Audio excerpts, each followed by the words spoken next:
Black is royalty when I see the melanin pop in you and me. But the pain cannot be explained when we watch George Floyd be killed by the knee. Our treasures are freedom, stolen from us were not fair. But this month we will honour our fashion and recognise the beauty of our hair. 1968 Olympics, fist up to show black power. We will learn and hear the stories of our athletes and how they empower. The music is our passion. Our genres will get you on your feet. Whether it's jazz, hip-hop, grime, R&B, I see you trying to shaku on the beat.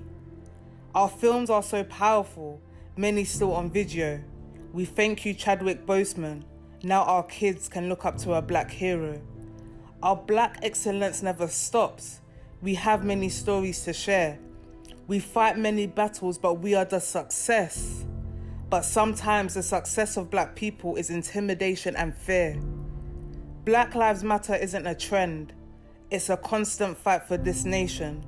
Through education and collaboration, no matter what race, this month is a celebration.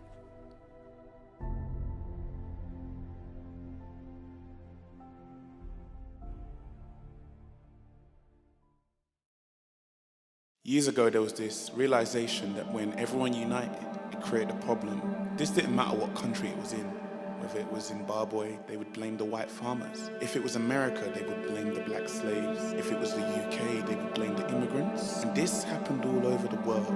You see, the government in power knew that if the people rise together and realize that the problem was their corrupt ways of thinking and their beliefs and knowing that the elite must stay at the top and the people must stay at the bottom, then they would stay in power forever. Governments are also taken from the pockets of our own. But what if we rised together?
Get a clap on. Woo!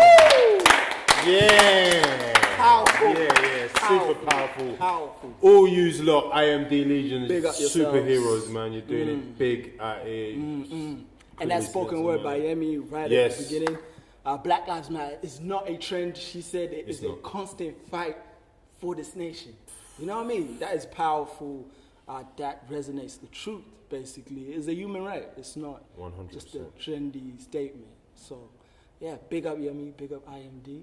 And not just big up themselves, let's big up ourselves. Like you saw, what is your name? Introduce yourself, we have to please. big up ourselves. Myself, I am Aaron Williams, otherwise known as the Tall One, otherwise known as Will Smith. One half of the Bad Boys dynamic duo, formerly known as the Black Ant and Deck. Jeez. Okay, what an intro. I'm not going to follow that up, obviously.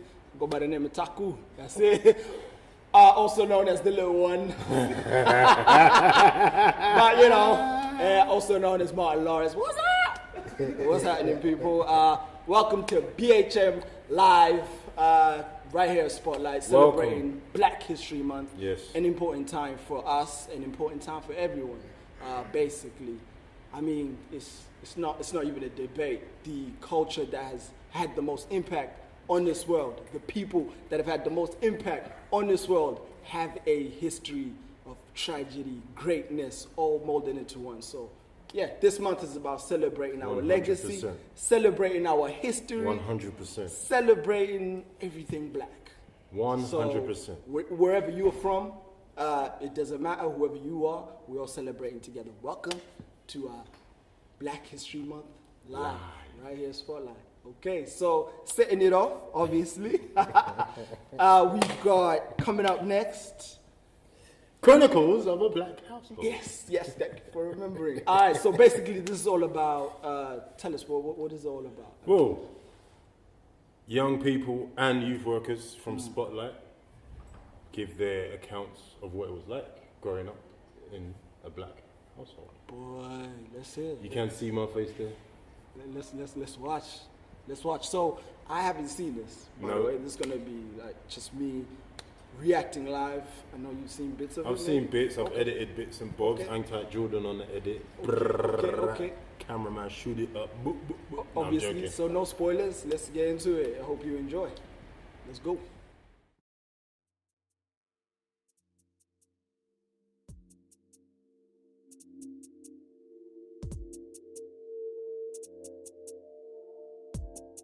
Go on, T. It was funny. Tough. Mad.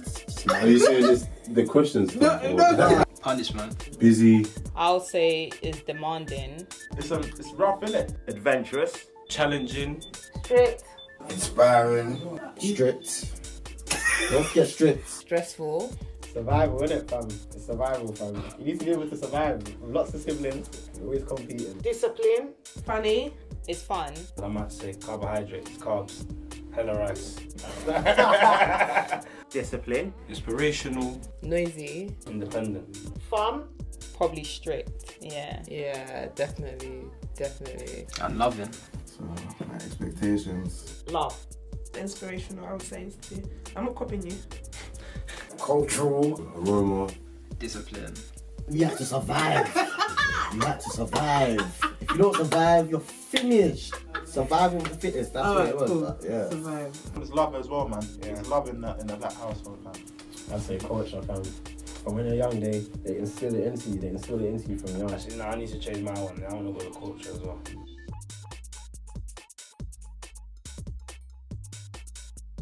To be fair, I've always got rice. Rice. Rice. Any kind of gele. I have a suitcase. I've never had to buy a gele in my life. I just take my mum's. The water as well, the bare water Crate bottle. of water, yeah. Milk. Everybody has a cupboard where there's bare plastic bags. Yeah, oh my nigga! Gary, like that's a number one thing. I feel like even when the all corona thing was happening, my mom was like, it's fine, we can survive even if there's anything we have at home. You know what I mean? Like you can drink that, you can cook that. Super malt. Seasoning. Should I say that? Yeah, seasoning. I'm proud. You see, for me, yeah, every black child can relate to this. There's been a time where you've gone to that fridge or freezer, you've seen ice cream of some sort, No. And you thought to yourself, you know what? Let me get myself a snack. Let me get myself a snack. That one. You've got the bowl, you've got your spoon, you've got everything ready. You're ready to dish out the thing. It's soup. You open it. It's either soup, rice, meat, just something that's not ice cream. That one there. Why do that to us, mum? Even Why? though- Recycling, man. They're recycling the containers. Why? I do it now. I'm recycling the Yeah, containers. fam. That one there that you just said there. Even when man got a little 2 slices of toast, fam. And the butter. Making toast, go to the fridge, looking for the butter. It's full of soup. Full of, that's a full of some chicken curry or something. A Jamaican flag, and obviously cake itself because of my brother bakes, but a lot of cake. Oh, she'll just have bare crosses of Jesus, you know, the pieces, she'll just have bare of that, yeah. There'll be these ornaments, like these random ornaments that they'll get back from home. I remember from young, my mum was saying, as long as you got you'll be alright. Like, as in you can last or whatever. That was milk, bread, and egg. More time. You know what? Some kind of alcoholic beverage.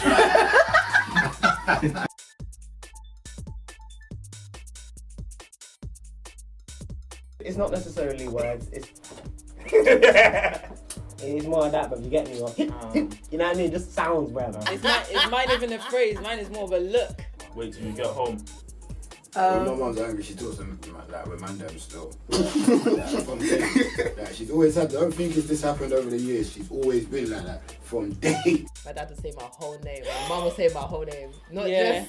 Not just Vicky. They'll use the Yoruba name, the whole Yoruba name. I'm like, oh, wait, what did I do? Was it me? My mum, my tears roll down. My dad, fam, it's just like, you just start putting on layers. Or they'll just say, I don't know, like, who are you talking to? But obviously that translates is Talum Basoro, like kind of thing, and you just know that, no, yeah, I've got the wrong person. It's there's been times when my mum actually hasn't beat me, and I've never been so frightened in my life. I've actually wanted her to beat me. When she doesn't beat me, it's scary, isn't it? Because it's like, it's like you really don't know what they're gonna do. That's so unpredictable. Oh, there's a volume as well. Yeah. There's a volume. There's the difference between I'm just calling you to come and get something. There's a difference between you've done something and just shout your name. Yes. So, oh my gosh. It's like, it's subtle because they're always loud, but there's a difference. Oh my god. Yeah. What was how many days ago did I do something? As soon as she said my name, like in a different volume, I just knew. I was like, what did I do? Anyone share? Phrase. They just have to say your name, like fast and snappy. Like, cause obviously my name's like Nana Kwame, innit? She won't say the full name. She'll be like Nana, like just like that. You know you're in trouble. Yeah. We'll Wait talk till you get when we home. Famous line there. We'll talk when we get home. Oh yeah, wait till you get home. You don't know my mum, boy. She begins with an F and ends in a K. Like, that's when you know. You get me? And the way she says my name, she's like, Julia! Yeah, you know what. Boy, that was Chronicles of a Black Household. I gotta say, looking slick. Editing on that was nice. But what got me the most, I don't know, maybe. What got me the most though was obviously what I said, innit? The butter dish thing, because I didn't realise it was so common. Do you know what I mean? Like, just finding food in a butter dish or ice cream dish. Exactly. Soup. Fam. Soup. Hard times, bro. Looking for treats. You know, for me, it was when you know you're in trouble. Yeah, for me, it's the name. You know, my parents, my mom used to say my full name when I'm in trouble. Fast. Taku. And I knew, like, yeah. That's it's light trouble, speed bro. right there, Just bro. getting flashbacks, right? But it's amazing to see how we all went through the same experiences. You know? Even though we're from completely different places. Yep, Africa. Yeah, across the Caribbean. The islands across the Caribbean. Exactly. Yep. It still goes to show that the households are still the same. Exactly. Do you know what I mean? We're all just... It's deep inside the veins. We're all just one. But that was just one of the workshops that took place throughout this amazing month of celebration. And coming up next is... We have... Here in Fashion. Let's go. Let's check that out. Two souls that come together to destroy and kill the illusion of time and space and separation between the creator and her creation. Love is the joy that leads to salvation. ascension and divine elevation. I ain't trying to waste your time. I just wanna elevate your mind. Meditate and shine. Elevate your mind. I ain't trying to waste your time. I just wanna elevate your mind. Meditate and shine. Elevate your mind. Elevate your mind. Open up your heart chakra. Elevate your mind. Open up your heart chakra. That was hair and fashion. I just gotta say, it's in the hair. The power's in the hair. I looked in the mirror today, and my lock said, "You got it." You got it, man. Obviously, I'm trying to be like you, fam. Keep your mind, you know. I'm getting there. Getting there. You'll catch up. Don't worry. The powers is there. It's in the roots. But I must say, talking about roots, my roots were chilling outside one of my brethren's yard and him cutting my hair. There used to be a long line around the block. Okay. Man just queuing up, ready to get a trim at Orlando's. And he is the barber who came to Spotlight for the Barbershop Chronicles. Full circle. And that was amazing to see. He's teaching the next generation just key skills, you know what I mean? That's right. Not even interpersonal just skills. Exactly. Not even just relationship. A way to make some pee, but also how you can look after yourself and your peoples. And I thought that was amazing. I got a hail up Vicky for putting that week together. That was a strong week. I want to big up the people in there as well, getting their haircuts. Yes. Big shouts to Voy, Garfield. Yes. I know relationships were built and mended just because of that. That's what I'm saying. That's what a barbershop is. That's it. It's not just getting your haircut. Yes. Talking. It's a confessional as well. Do you know what I mean? I like it. Yeah, man. So, fashion and hair. And Type Poppy as well for putting that video together. Slick video. Slick. We're pulling it out for this month. No games. So obviously, just to put everything in context, this was Hair and Fashion Week. Yes. We've done activities over the month each week. Yeah. In regards to black success, black figures. So that was Hair and Fashion. What do we have next? What we have next is black athletes. That's it. Obviously, I like to think of myself as one, do you know what I mean? Okay. Man's a baller, man can run, you know what I mean? Bare things, you get me? Man's an athlete, black athlete. That's it. All right, over to black athletes. Let's go.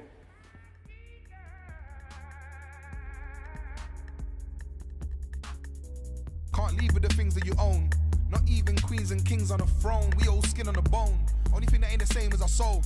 So don't let them put you in a hole. You got the control. Let your energy flow and watch yourself grow. Can't leave with the things that you own. Not even queens and kings on a throne. We all skin on the bone. Only thing that ain't the same is our soul. So don't let them put you in a hole. You got the control. Let your energy flow and watch yourself grow. Cause it's been time, but I think that I'm working it out. Use my mind, stay strong and reverse of the down. So there ain't no way that they're disturbing the sound. And that's why I fight for the right, like the left is my enemy. I told them already, G. Tryna leave with a legacy. Change minds like therapy. Stay real on any beat. Got depth, get very deep. I'm a leader. Come from a place where they bury sheep. Where we're all tryna get out like the film. It's the system. And they make sure not many leave.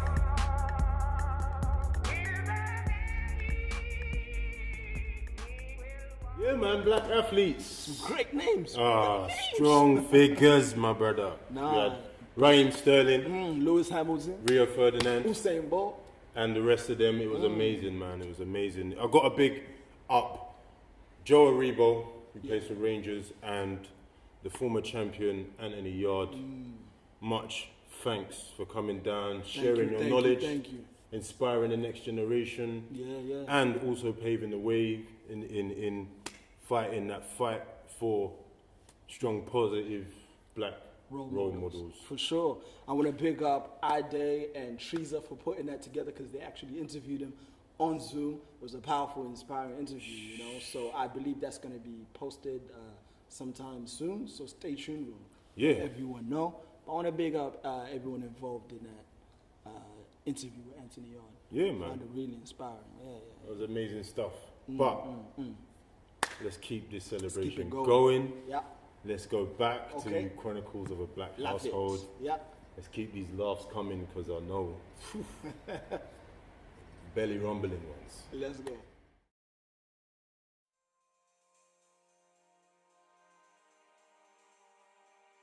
I would say greeting, that should be an expectation. Like, if you don't do that, you're just gonna get cussed.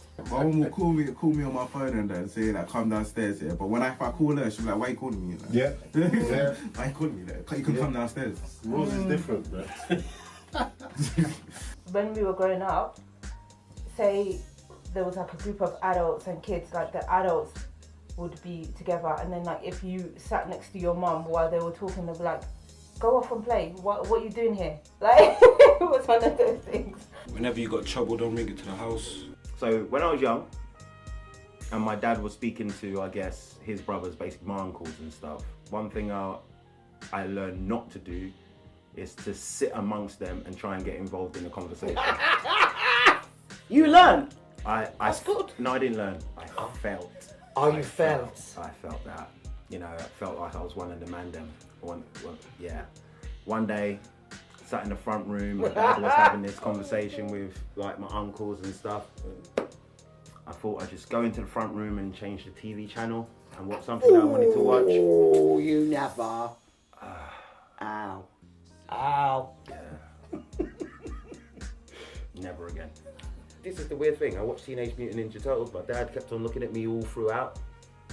Now it came for time, my uncles were leaving. See you later, bye, what fun, give me a call. As soon as my dad closed the door.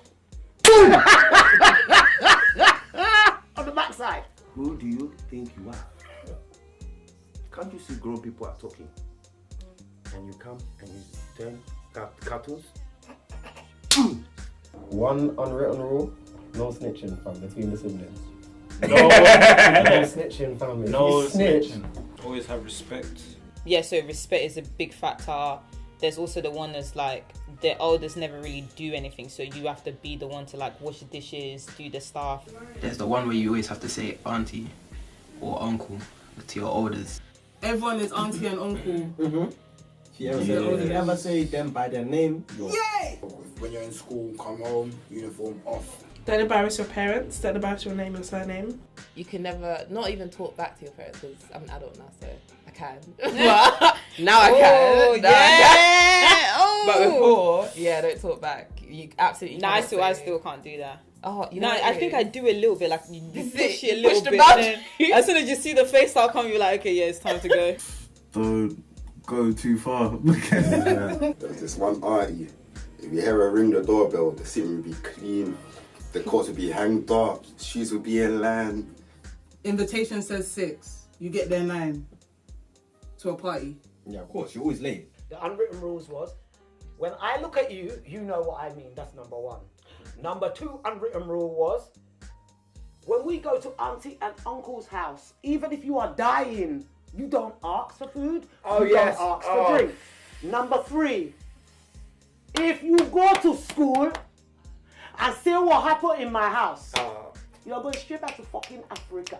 Leaving the doors open. You're not allowed to shut your bedroom door, fam. Don't shut your bedroom door. Oh, you man don't know that? We're not allowed to shut my bedroom door, fam. Do you pay bills in this house? You shut the door. Leave that door open, but the door could not shut, fam. Don't talk too much. Can't talk about sex at all. Yeah. Can't. That's not done. It's just. Yeah, I think my mom is just like, just don't do it. Yeah. That's the end of the That's it. You don't even have to talk. It's just. Yeah. Family members give you something. Yeah. Tell your mum first. Yeah. Tell your mum first. So everything I'm teaching you, you're not listening. What does that mean? That means you are going to get licks today, but it was the threat of getting licks. I never actually got the licks. But the fact that I kept thinking she's going to give me licks Oh, I got licks. was enough. I got licks. Now, we used to get monkey dance. If people don't know, this is monkey dance. Stand in the Oh. 1, 2. Embrace who you are, innit? oh, you gotta finish school, bro. You gotta get your education. Yeah, that one. No matter what. Yeah. Have you done your work? Like, yeah. I remember I couldn't actually tell my mom that I had a boyfriend because I knew, like while I was at uni, I knew because if I got anything less than a first, she would blame that on the fact that I was with someone. So that was like, sorry, I can't really introduce you because they're gonna hate you before you even get a chance. Yeah, exactly, literally.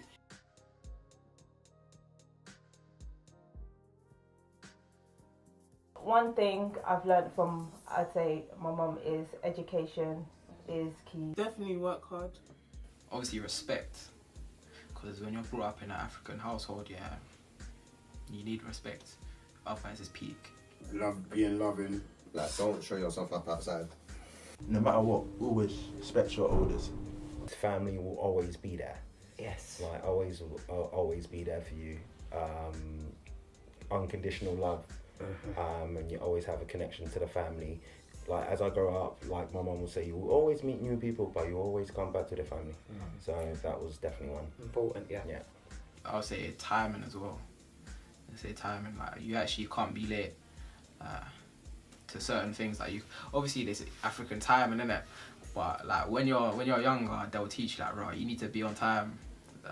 But when you get older, I don't think they really care about that, because their timing when they show up to parties is mad. But the way you act on the road, people are gonna judge you, judge your family, like your whole family. So the way you present yourself is very, very important. Also, to be authentic, to be yourself. Basically, don't try and be someone else that you're not. Yoruba, obviously, because she speaks it to me, and I feel like it would have been very easy for me to have lost it if I didn't have that interaction or communication. Being humble, like. I wouldn't really realistically have a problem with someone unless like they've done something to me. Like, I wouldn't go out of my way to start off problems. I've always been a humble person. Like, I've just learned that from since I was young. Like, stay humble as well, like, and just hard work. You have to always work hard. Work for everything that you want. Me, number one, I always have to work harder than everybody else who ain't black. Because being a black person, my parents always told me it's always harder. Being a black person, you've always got to prove yourself. You've always got to strive to be the best. You've always got to respect yourself. So for me, those are the lessons. Mainly respect, like in a sense of just, being careful of who you talk to or how you talk to that person, because you never know what they can do for you in a way, kind of thing. Mum always told me never be satisfied with like just passing or just making it. Make sure you exceed. Always exceed. Go above Mum beyond. wanted to get the top grades, and I was like, Mum, nah, man, I need a 4 to pass. Nah, she wanted the 9s, the 8s, and I wouldn't say be accepting, but like, because that's just like a cliche. But like, she would teach us, you need to broaden your horizon kind of thing. Always get to just be interested. Definitely work twice as hard. I think I heard that every day. You need to work hard, you need to work hard. Just because he's working hard, you need to work double. Be respectful, obviously. The basic thing, like ground rules, like basic things. Yeah, education. So like, my dad's really big on making sure that you get any kind of training, any kind of qualification, just do it, because no one can ever take that back from you at the end of the day. You don't know what you can do with it. That's so true. You can never stop learning in That this is life. true. So that's one thing. Be a survivor. Like, if you want something, go chase it. Kindness, like my mom's really kind to an extent of like, apparently she said that from like when she was young, so she gives a lot, which sometimes it's hard to be like, okay, well you need to stop giving because you have to worry about yourself first. But I feel like she just has that since when she was younger. Like my grandma told me this story of like when she was young and she had like this shoe, and then she saw another kid who didn't have a shoe, and she gave a shoe to the kid and walked home, and I was just like, what? But to me, it finally made sense, because I was like, all this time she would like have nothing and still be trying to provide for people she doesn't know like that. And to me, it's like, it's wild. It's proper. But it just makes sense because she's been like that from like young. But I guess I definitely learned that from her. Chronicles of a Black Household, man. Yeah, man. Always good to see everyone reflecting and remembering. What's one of the lessons you took from for me, it's got to be from my mum. untype me out there. Yeah, just how to be a good parent. And it's never an easy job. And be prepared to sacrifice constantly because you're going to need to in order to put your children first. And she always did that for me and my brothers and my sister. So just got to follow what she laid out for us. What about you? What did you learn? Well, I'm born and bred in Zimbabwe, and one of the things, single parent household, you know, so one of the things my mom instilled in me was never forgetting where you come from. You know, never, no matter where you go, never forget where you come from. Because then, you know where you go, basically. So yeah, be humble and never forget where you come from. Yeah, man. That was a big one for me, yeah. So, we've gone over Fashion and Hair Week. Yeah. Black athletes. That's it. And what's the following week? Following week is, that's us, isn't it? Music and performance. Yeah? All right. Black music and film. Music and film. What a week. Yeah. What a week. A couple of weeks working hard with these artists in the studio. Yeah. I tell you what, I didn't know they could do what they did in that short amount of time. Yeah. I don't think they knew they could do that. So it was...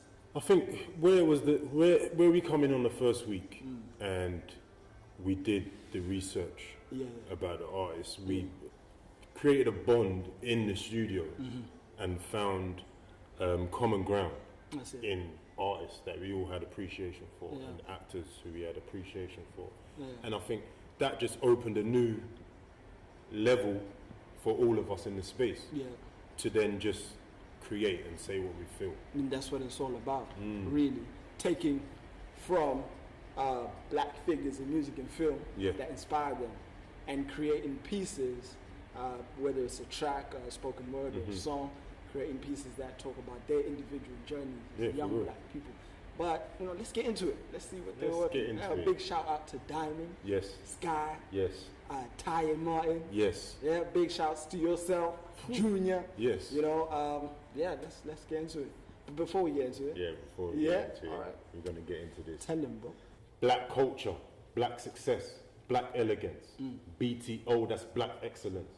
I bring more power than Lizzie and dead presidents. I denounce Western decadence. My melanin is heaven sent. Despite what you thought, my history is a mystery and it's a myth to me. So I fight what you taught. I eat my ackee and saltfish with my knife and fork. Black pain, black power, black love. That pain, that's ours and that's us. We've come too far not to make it all the way. These journeys we've been through, and now we can't wait. We can't wait. We don't need your pennies. We need change. Need change. I feel great. Broke from the shackles and these chains. Now I've been patiently waiting, anticipating my crown. And all I had to do was look through my history, then I found it. I am so astounded. All right, let's take it over to music and film. Let's go.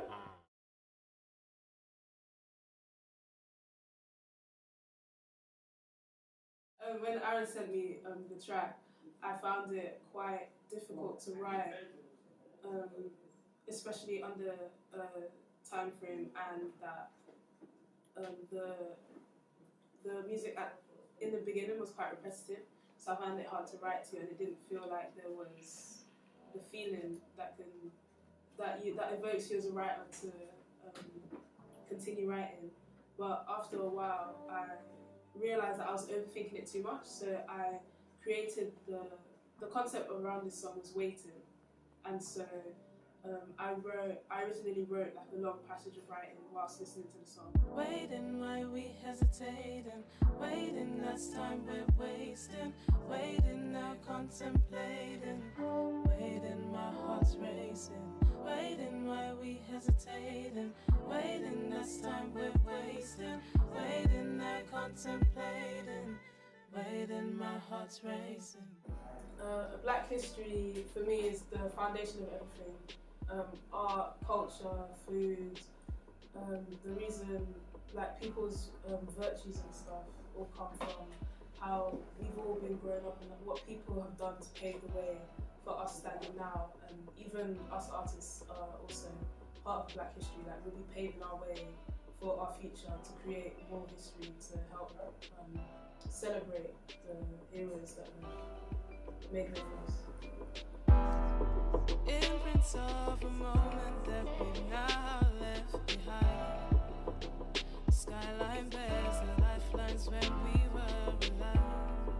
Precious feeling from a distance that we've come to play. Counting days to mountain, recognizing we're the same. Wondering where we're going. The journey's where we've been. Wondering where we're going. Yeah, you're standing still. Waiting while we hesitating. Waiting, that's time we're wasting. Waiting, now contemplating. Waiting, my heart's racing. Waiting while we hesitating. Waiting, that's time we're wasting. Waiting, now contemplating. Waiting, my heart's racing. From my song, I would like people to take anything that they can from it, because I've purposely made the concept of waiting so vague that anyone listening can relate it to their own personal experience. Like someone could be listening and thinking, oh, they're waiting for a lover, or they're waiting for a come up, or they're waiting for like a job or freedom even. So it's just waiting in general, because everybody waits, so everybody can relate to it.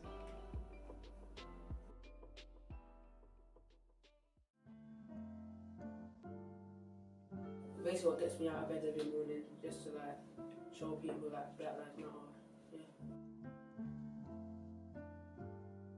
So it means like how all of us were brought up and like what our background is and what we've done to the world and how we've impacted it. Black Lives Matter, yeah, that's what they all say.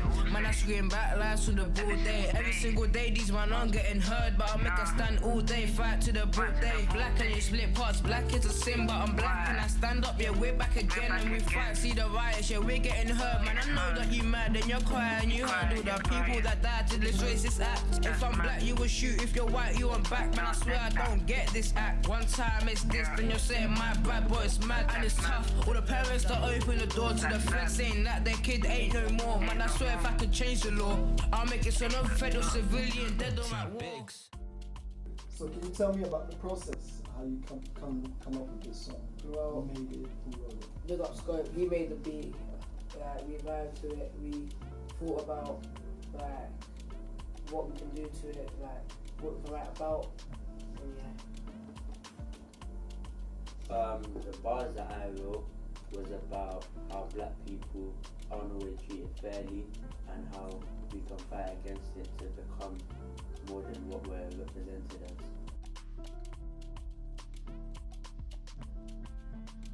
as. Bigs, we're never lucky, but we always gotta try.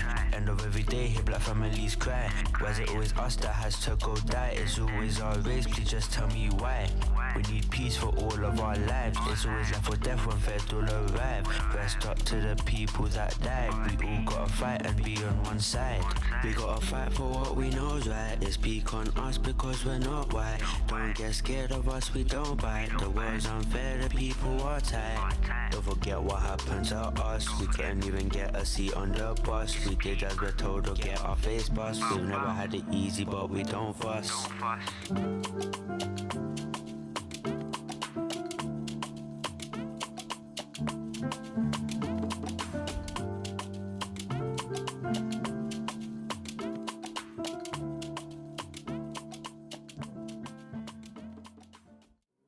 What does Black history mean to you?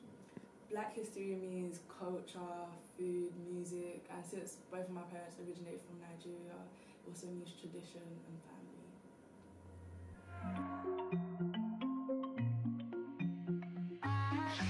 Who are some of the black figures you look up to in music and film, and why? I look up to like Dave and Stormzy because they talk about issues that are relevant now. As a young black individual, your life don't wanna take it. I'm tryna make it, then tell my mama made it. Self-taught lyricist, I hear the beat, then I create it. Scream BLM till I hear them all proclaim it. look, yeah, your life, they wanna take it. I'm tryna make it, then tell my mama made it. Self-taught lyricist, I hear the beat, then I create it. Scream BLM till I hear them all proclaim it. Black is beautiful, that's more than what you see. Black can be African, black could be mixed with Japanese. Black is being taught to freeze, getting on your knees. Black is reaching for your keys, then being shot by the police. So I tell my people stay petitioning. Blacks in prison, in my bars they come to sticking in. And I hope all the colonizers listening. You may have stole my gold, but my watch is stay listening. Not going out cause your mum's in a bad mood. Look, black is never having bad food. Black is when a sub teacher can't say your name, but you don't wanna correct them cause you come across as mad rude. Black is having relatives that are mad close, and I swear being black comes with a dad joke. Black is regardless, your parents always having high hopes despite being far by a system that's run by white blokes.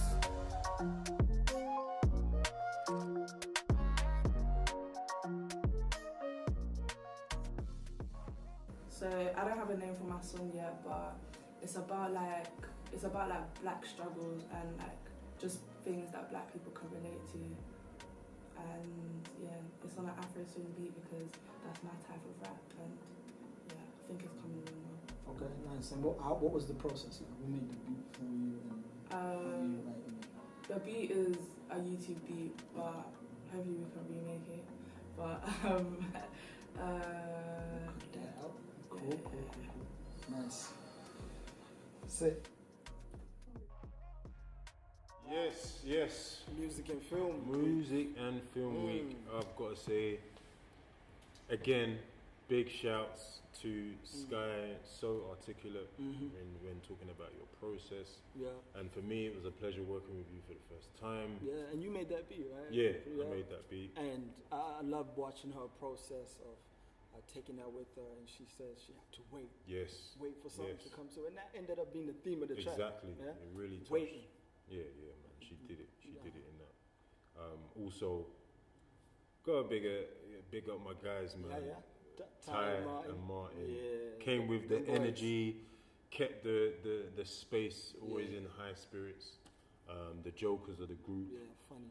They came a week later. Yeah. Big shouts to Ty's mum. He didn't want to miss his mum's birthday.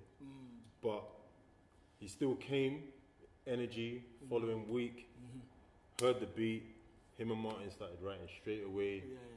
They Keep laid the it up. vocals Keep it up, boys. straight away. Yeah. And the session was only 2 hours. So, yeah, man. Keep that it kind up, of boys. energy is inspiring. And the works have to continue. So, Yeah. yeah, man. Well done to you, boys. Yeah. And last but not least, big up to Diamond. Yeah, man. Those bars, I mean, each and every line Quotable. spoke factual things about the black experience. Powers. You know, what she say, black is when you're afraid to say your whole name because you come across as mad rude. Jeez. Black is when you can't reach for the keys, you might end up being shot by the police. Oof. And we've seen this with 2020. Yeah, We've seen this. It's not the first crazy time. year. Definitely not the last time, unfortunately. Rest in peace to everyone who's lost their lives to police brutality or injustice. And yeah, it happens. It happens here. Yeah, exactly. Yeah. And I also want to say peace and love to anyone who's affected by this stuff. So what we're going to do is go back to Chronicles of a Black Household. Right, and the subject is racism. So let's hear it. Let's hear how racism has had an effect on these young people as well as the staff. Yeah. Okay. Let's go.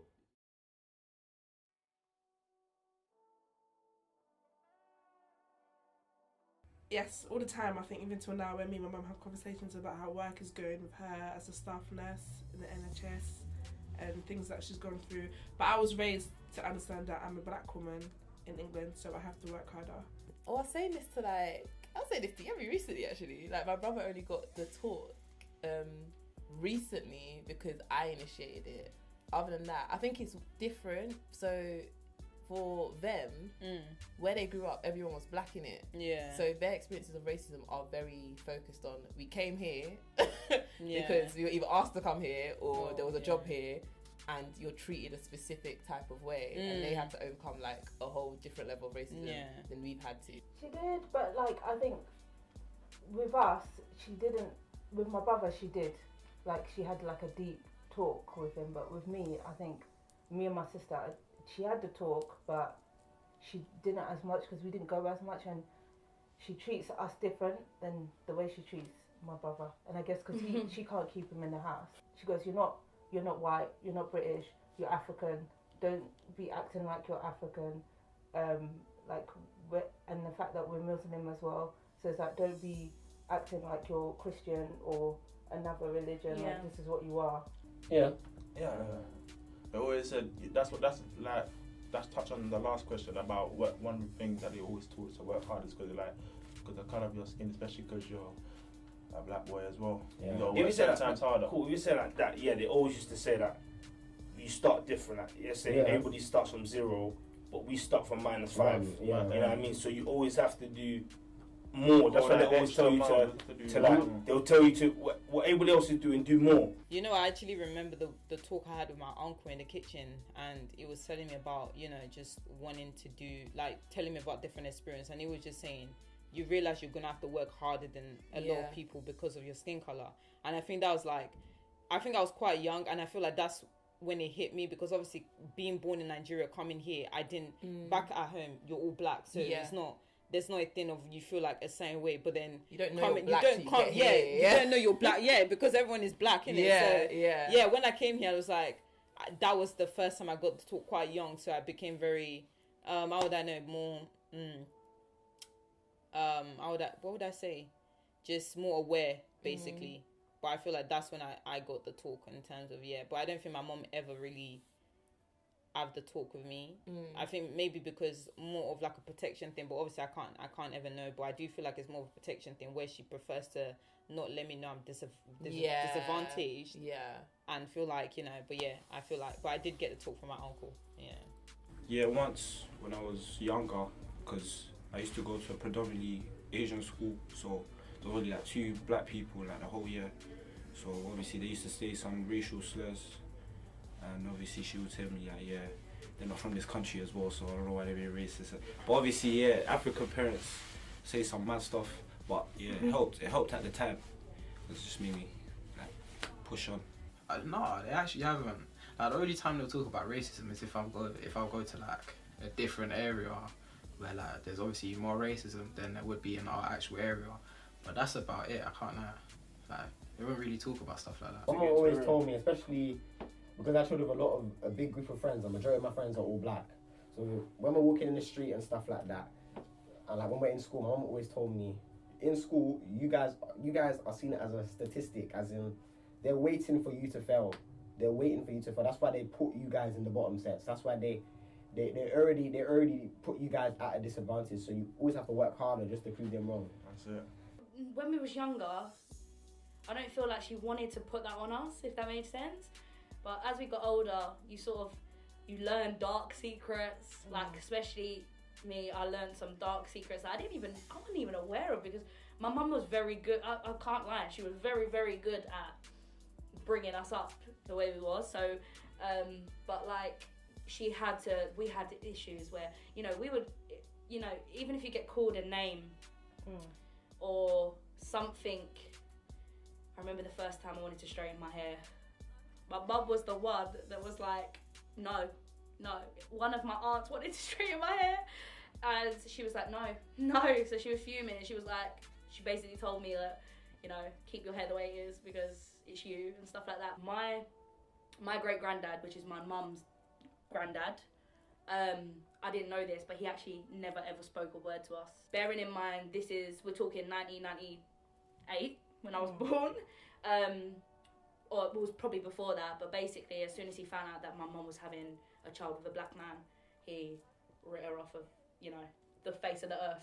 She said, like, we used to walk down the street and he'd cross over and not even acknowledge her. She doesn't tell me big things, but there's other people, like I said, dark secrets, other people in my family that have made comments, or, you know, they used to be a certain way. I've never noticed it now because I think they're just grown used to it.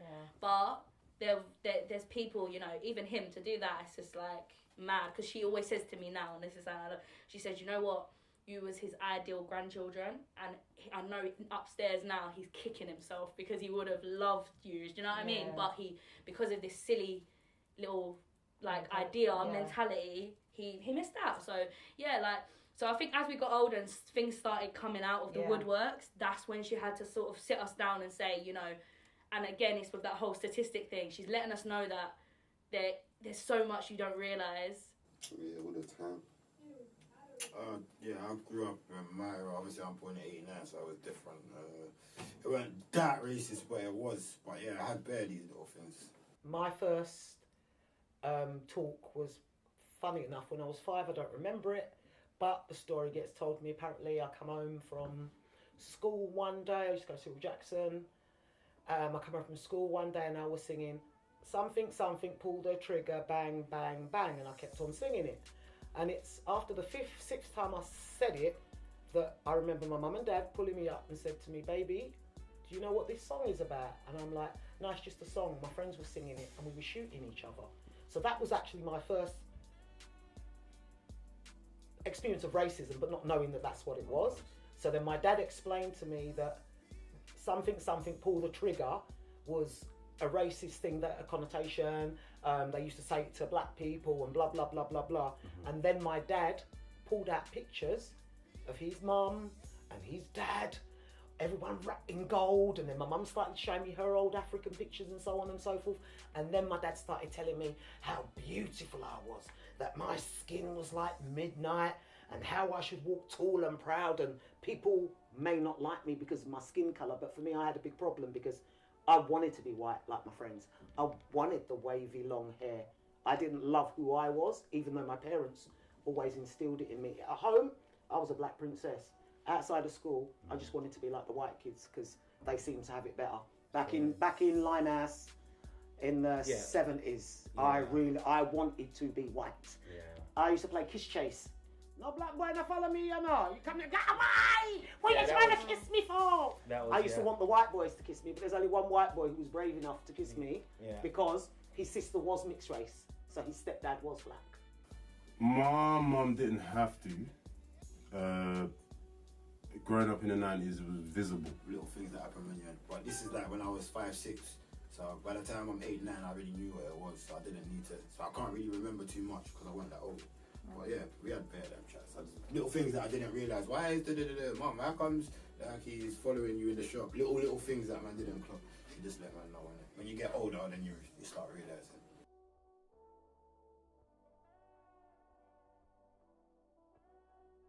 Loads, loads. But it's the power I give it, if you know what I mean. I think the worst one was, this was really bad. I was with a group of, and the thing is, they weren't even my friends. Anyway, that's the worst thing. I was somewhere in Shoreditch, I believe. This is like early, the first times I discovered what Shoreditch was, or Brick Lane was. I was with like a friend who knew friends from his uni, and they were all sort of like British white, all kind of like from different parts of the UK. So we went to meet their friends and we were just chilling out. One guy was like a pothead, so he kept on like smoking weed. So we were pretty much, I remember this is the Boundary Estate. So we were around the Boundary Estate. So he was just puffing away. So basically it just smelled of cannabis. Anyway, the police pulled up. And the police pulled up, they had basically all of us against the wall. And like they stopped and searched. They didn't find nothing on me. Then they searched this guy. Then they found basically a load of cannabis on him. Then I remember the police officer asking the guy, where did you get that weed from? So the guy turned around and said, oh no, I got it from my mate. Then I was like, did you get it from him? So pointing at me. Then he was like, no, he didn't. Then he was like, go on, just tell me it's him, then it'll make your life easier. And I was just standing there, I was like, officer, didn't you hear him? You didn't get it from me, I don't smoke weed, right? Then he was like, yeah, but come on, man,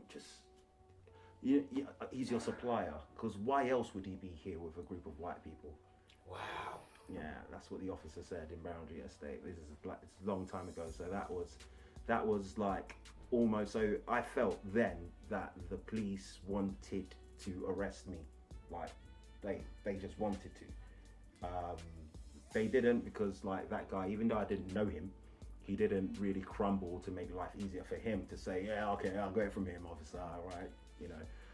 He stuck to his ground, and the officers left, and I think that was definitely an opener night. And I think I heard like the police treating black people wrong, but that at that time that was evidence, and I felt it at that time, and that definitely changed me.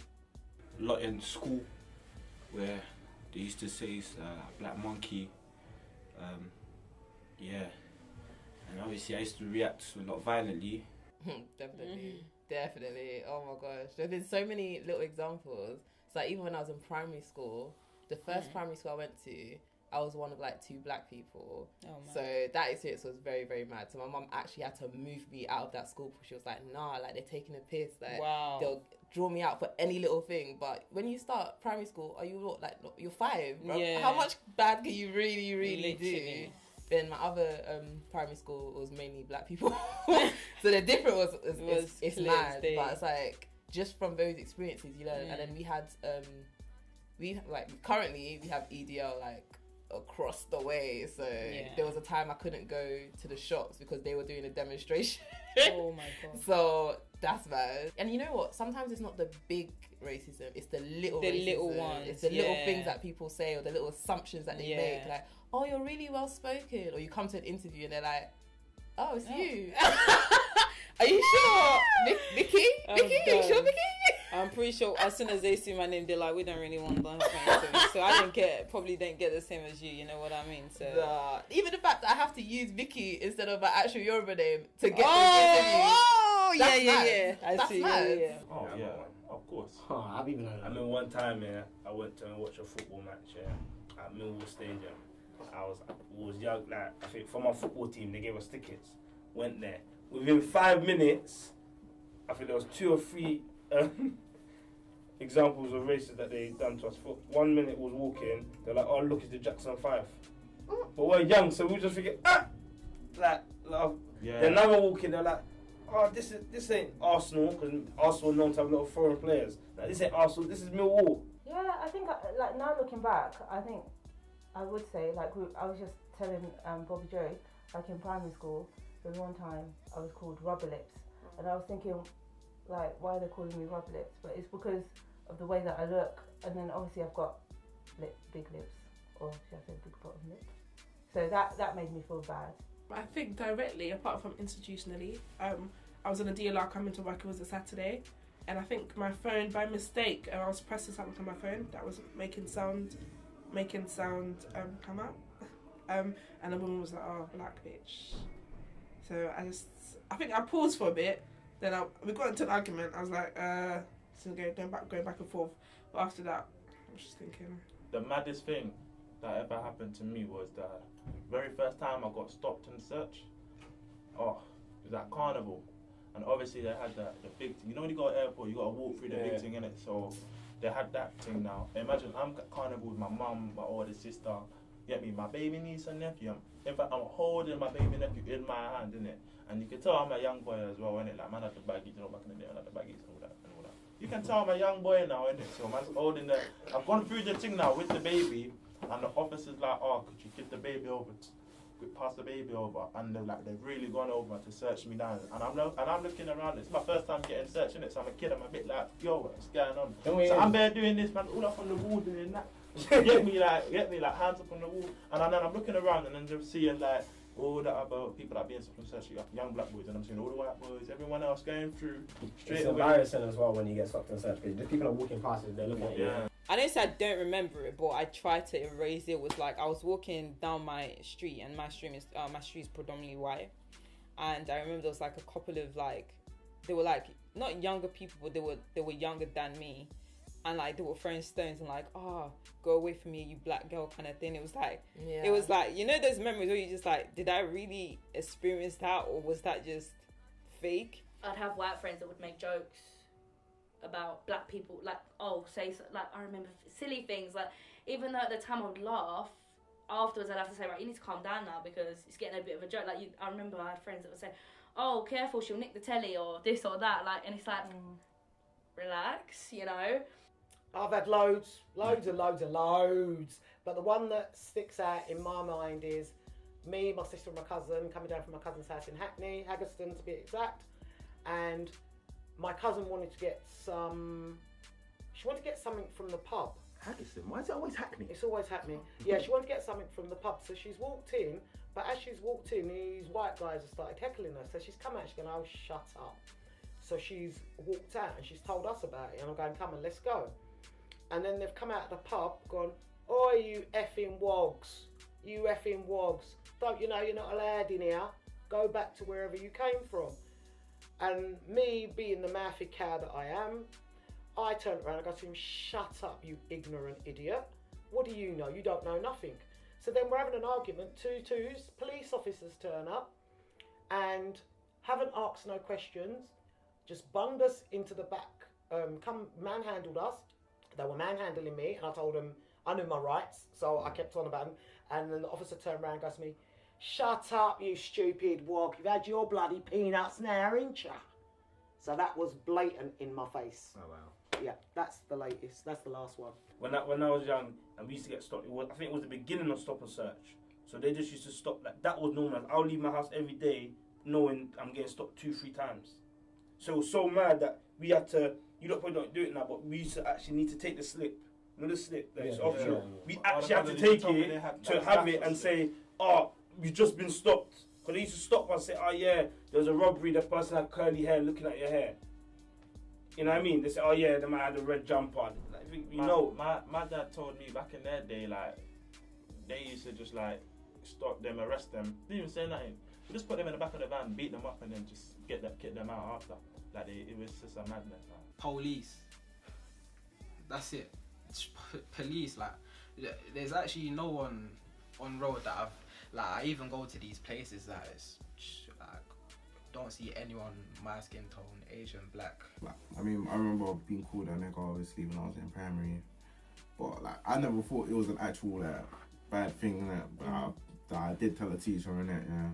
And then it got taken into something I didn't even think it would be taken into, but I knew from that, that was a bad word from young, that was like when I was like year 3 or something. Wow. Yeah, I was young, but never really had that conversation. I really just kept it to myself, to be honest. I handled it by myself. I remember there was one time I had a friend and I'd made dinner at their house and their family was eating it. This is a white person, by the way, won't mention names. And I made spaghetti bolognese, but they didn't know that I'd cooked it. They thought that my friend had cooked it. And the nan was eating it and I was eating mine, but I was like quite, like when I was younger I was quite uncomfortable to eat in front of people. Yeah. So I was sort of like picking at it kind of thing. And she was like, oh, don't you like it? And I was like, yeah, I like it. And she was like, oh, like maybe you need some of that hot pepper sauce or whatever you lot have on it. Oh, and wow. Obviously, I turned around and I was just like... I think there was a lady that got robbed around the time and we had just got off the train, the DLR. So now we're walking through the station to try and get to the shopping centre bit. And this was only like a month ago. I told you this story, it's only like a month ago. I've still got the cut on my hand from how tight the handcuffs were and how rough they were. I think a lady's been robbed now, and they said normally they have the codes to like determine which age they have IC1, IC2. That's colour. Yeah, colour and all that. So they must have. I don't know, but it must have been told that she was robbed by 2 black boys, black tracksuit, Nike trainers, and a pouch like a side bag. And in this day and age, modern day and age, that is common throughout young people. Not even just black people wear it, white people wear it, Asian people wear it. It's just common. It's common style. It's common style for youth. So obviously, it's common style for youth. So they've seen us now. They said, "Excuse me, can you stop?" I didn't know that they were originally talking to us. I thought they were probably talking to someone behind. So we just carried on walking, and I think they took that to offence as if we were trying to run away or ignore them. So they followed after, and I just felt a grab on my arm, like a really rough grab on my arm. So obviously, out of reaction, you don't know what that is. So you turn around in an aggressive manner, like, "What's that?" Out of reaction, normal reaction, and he's actually said I've gone to swing for him as I've turned around, and now he's called for backup. Said I've gone to swing for him. I've had like probably maybe about three or four officers on me, and what they're trying to do, they basically got me on the wall, and they're trying to grab my hands to handcuff me, and I'm asking them, "What's this for? What is it? What am I being detained for?" He's not telling me nothing. All he's screaming in my ear is, you're under arrest, put your hands behind your back, all that nonsense. You're under arrest. And as I didn't know, I'm not gonna go and give myself unless I know what I'm being detained for, because that's my rights. I know my rights. So he's screaming in my ear, you're under arrest. And obviously, as I refuse to give my hands, they now put me on the floor. They now basically swiping me in a way. They now basically swipe me, and they've got me on the floor. I've got one of them with his knee on, literally right on like my leg, and I've got another one that's really, really close to my neck. And luckily, there was a black family there watching. He told the policeman to relax. You don't have to be that rough. You're overly applying your force. I never experienced racism until I went to uni. That was my first time, and I was living with 4 white girls who were all on the same course, and 2 of them were already best friends, and they all lived like countryside places or whatever, and my door, they left a picture on my door of a gorilla. Oh. Yeah, literally. And I remember, oh my gosh, I came back from London, and obviously your mum will pack food, blah, blah, blah. And she packed this big container of jollof rice and stew, and they put it in the bin. There was like one in my primary school where, no, it was actually my secondary school. I was being bullied, and obviously I went to this woman. She was in charge of like the old bullying, whatever it was. Obviously went up to her, like obviously reported whatever it may be. And it was so weird because she like, on my report she put, oh, Tolu's aggressive, she doesn't have patience. I was just like, what are you talking about? Like, compared to like my other reports from my teachers, it was like, oh, Tolu's really lovely, if we had like Tolu everywhere kind of thing. Because I was quite like, I was a good girl, so my mom knew there was definitely something wrong if her report was saying something completely different to the other teachers kind of thing. But yeah, that's probably going to be like my biggest, probably the biggest one. It was when I was, the last job I had before this, like 3 years ago, and when I was working in William Hill, I went across the road in Whitechapel to the PFC. Obviously, I went more for, so I got bare Asian friends. I know what Halabando means. I know what all these things mean. You get me? So when I ordered my thing, he said, "Yeah, give it to that one, the Black Monkey one." Obviously, yeah, it went mad from there. It was peak, but that's not from white people, obviously. But that's the last time I experienced racism. But yeah, throughout every race, I've had it from every race. Like, it doesn't matter. Like, it doesn't matter. It's not just one specific race. You know what I mean? My first experience was in primary school. Wow. I remember it like it was yesterday. Year 6, took the ball from someone. Give me the ball back, you black bastard. That was a new one. Do you know what I mean? Like I didn't know. Back then, I'd give it a lot of weight, but you see now, the age that I am, if you have an issue, deal with your issue. You can be as racist as you want, but I know who I am. And what I have up here, nobody on this earth can take it away. I have my culture, I have my religion, I have my faith, I am loved unconditionally, I'm a beautiful, strong, may not be eloquent, but a wonderful black woman. I'll just say the major one is about police. Nah, the way they treat us is it's not nice, I can't lie. Because like the case, like not the case, like the situation that we was in, is a thing where most of us were innocent and like the way how they were moving, it's like it was animals. It just don't make sense. Oh, that was tough to watch, man. Yeah, tough really to tough. listen to. Tough to be a part of. Obviously, I've grown up in Africa, and I had never experienced racism. The only talk that my mom had with me was just, work twice as hard when you go over to the UK. Once I come over, I move in with my old man, and he has the talk with me. He's like, listen, son, you get in trouble, hands up. Don't engage, don't speak back. No sudden what was he movements. saying? No sudden movements. But no one should ever have to have that talk, It's mad. I'll get into it. I think my experience of racism was stop and search. Once I've come over here to the UK and going to college, first year college, my walk to school, stopped and searched, I'm told I fit the description of someone who's been in this area. I'm young, I'm naive, I'm like 18 years old, I didn't even know my rights.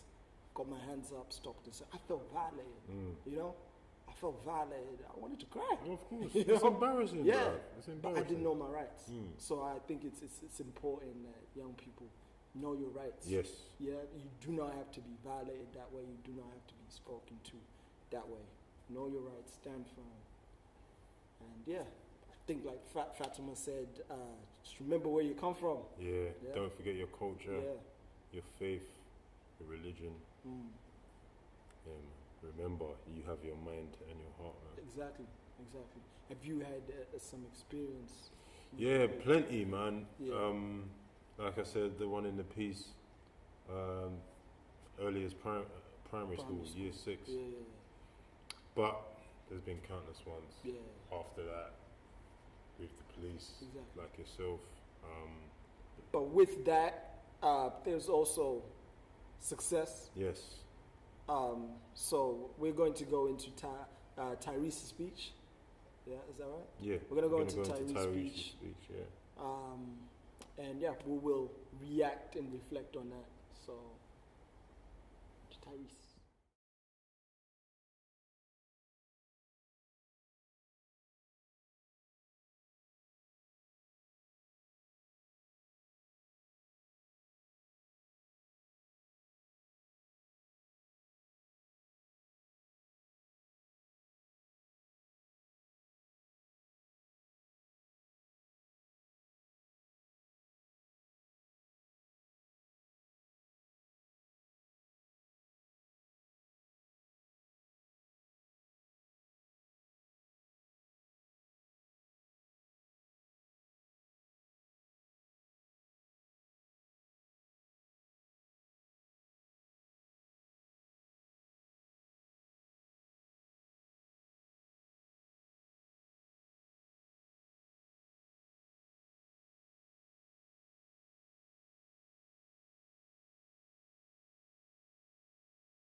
I want to take this time to reflect on 2020 so far.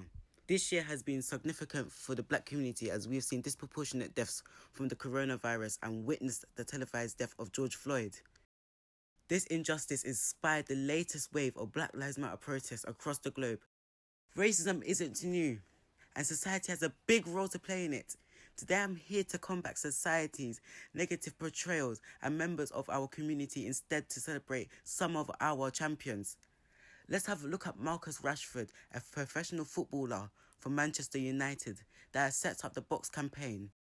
We have Stormzy, a grime MC, who has funded Stormzy Scholarship for Black UK students at the University of Cambridge after George Floyd's death, issued a statement via his label that he plans to donate $1 million a year for 10 years to charities, organisations and movements that are committed to fight racial inequalities and encourage justice, reform and black empowerment. We also have black-owned businesses such as Black is Beautiful. If we strive on to do one positive thing for each other, it would be transformative for ourselves and wider society. As Marcus Garvey said, the black skin is not a badge of shame, but rather a glorious symbol of national greatness. I just want to say this.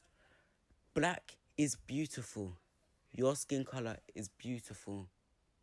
You should be feeling proud. And also, black success and Black Lives Matter. Tyrese. Big up Tyrese. Tyrese, can I just say I stand with you, my young brother. Powerful. That was very powerful. It touched me to the core, man. Yeah. Touched me to the core. This is a celebration and a half. Yeah, black success. Try not to cry. Yeah, for real, for real. Big up Tyrese. That was powerful. At your age, 13, 14, is it? That was a powerful speech, motivational.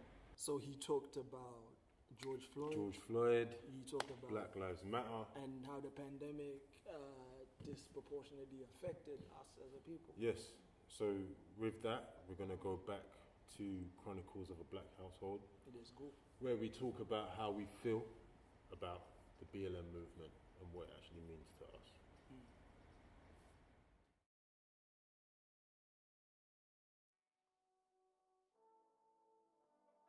us. It shouldn't have to be said because it's such a basic, logical thing that my life matters. Like, I'm allowed to. Yeah, you shouldn't have to say that.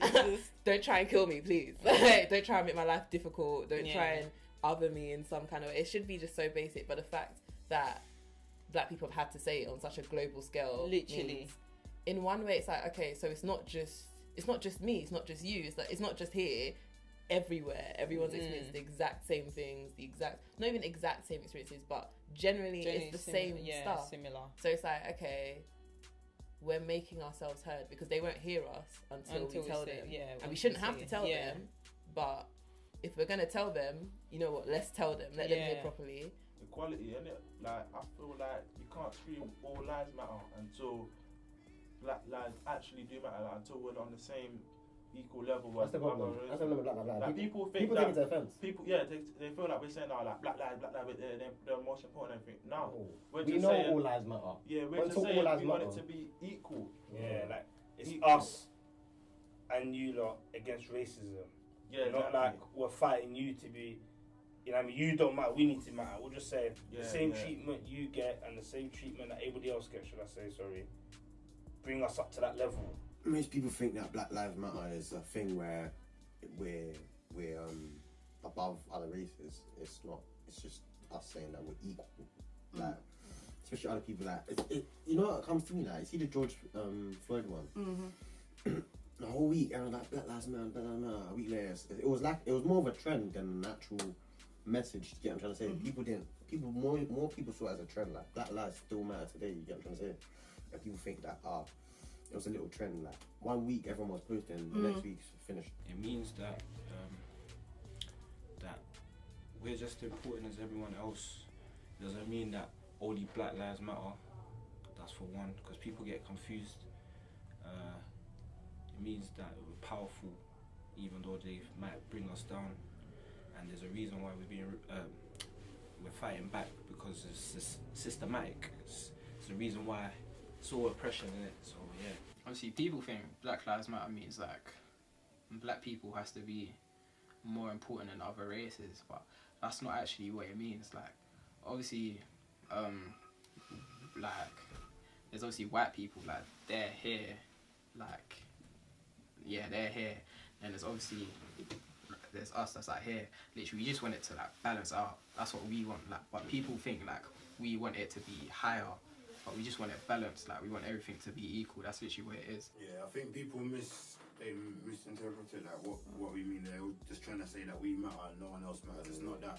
It's we know everyone else matters. It's the thing that yeah, everyone else matters, but you ain't going through what we're going through. So we have to say it. So even if you're not gonna do it straight away, it's in your mind and you're starting to think maybe like that is the slightest change in it. Not everyone's gonna change, but I know a couple of people that have started to reevaluate their life and reevaluate things, and they even start to change in their mannerisms, how they do things. It's, you know what I mean, because they've realised. So it's not a thing where because you're this race or whatever you have to take the blame. No, it's if the shoe fits, it fits. If you've been racist, it's for you, innit?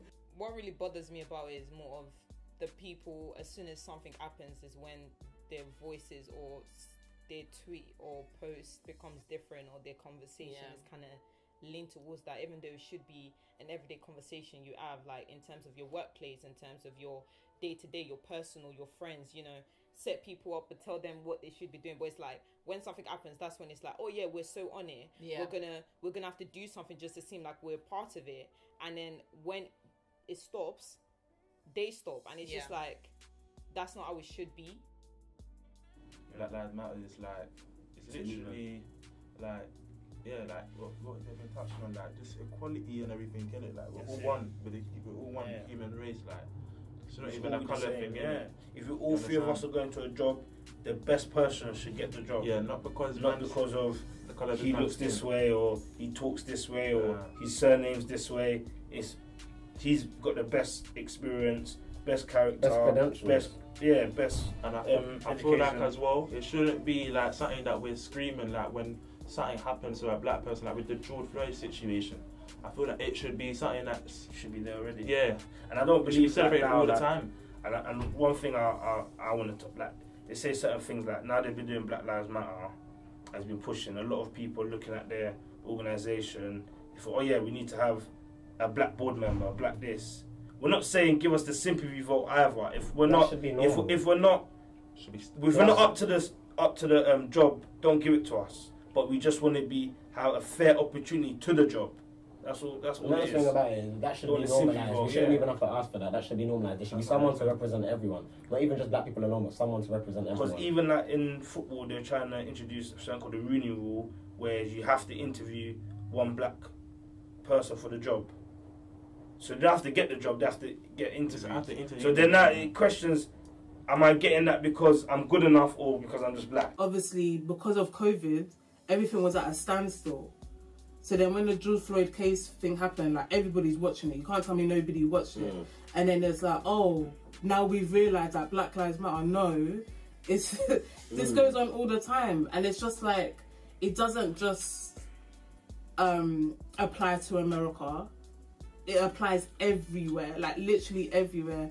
And I feel like people in this country, we need to be fighting for our black brothers and sisters that are here. I'm not saying let's support America, but we really need to be looking at ourselves and seeing what are we doing in whatever situation we're in, whether it's your job, whether it's your home, whether it's with friends, like what are you actively doing to show that Black Lives Matter? I would say it's given us an opportunity to actually speak our truth. I think that's what's that's come out of it. Even though obviously growing up, I think because we were sheltered and like we didn't really get exposed to like brutality or stop and search or anything like that, I still feel for my brother when he goes out. Like he stays out till late. So it's like things like that will make you think a lot about the injustice of that goes on with black boys. And then also like now, say I had a child and he was a boy, I'd be terrified Like, it would just be too scary. I don't want it to just be a hashtag. What is the initiative? What is the next step? Everyone's coming to do protests and da-da-da-da-da. But their views and belief systems are completely different to mine in terms of how a black life should matter. Black Lives Matter is not new. Like, it's happened before. We've been to protests from years before. Like, we get it. But when it kind of came back this year, it was different in the sense that people that have actively been racist, that have actively done things, are suddenly saying, yeah, Black Lives Matter. So it's like, are you saying that for real? Is that real? Did you change? Or are you just jumping onto this? Yeah, you following? Let's clarify. Let's work that one out. Yeah, literally. Most importantly, means more than an organisation, because I think that's what people are hiding behind to kind of say, oh, it's political, or it's this is that. They don't want to get behind it. But the sentence Black Lives Matter just simply means that people who look like me, people lighter than me, people darker than me, who are black, who are African, who are Caribbean, their lives matter, whether or not they're criminals, whether or not they don't like men, they don't like women, they like the same sex, whether or not they're poor, they're rich, their lives matter. They deserve to be treated with respect. What I would say it means to me, it means like, you know, when endangered animals are like things like polar bears, you come pay £3 a month. Like, people are not going to be saying all animals matter, you know what I mean? Because we all know that, but they don't want us in danger. Like, the black people out in the street and stuff, I can't lie, it's hard for like black people out there, you feel me? So like, we're just trying to say like, Black Lives Matter as well. I will say, like, I remember when I think I was 16, and there was this park over at Roman Road. We called it Adidas Park. Basically, there was a group of us, it was girls and boys. It was just getting dark, so you know, like when the park lights come on and stuff. We was hanging around, and there was, so the group of boys, I think it was a mixture, so it was black boys and mixed race boys. One of them was Asian, and there was one white boy. The girls, I think it was me, and then like the white girls or whatever. Police came walking through the park. Bearing in mind we wasn't doing anything wrong, like we were just chatting, and we knew they were going to come up to us because generally they do, like, you know they're coming, right? The next thing that happened blew my mind. So literally they just turned around to the boys and was like, we're going to stop and search you all.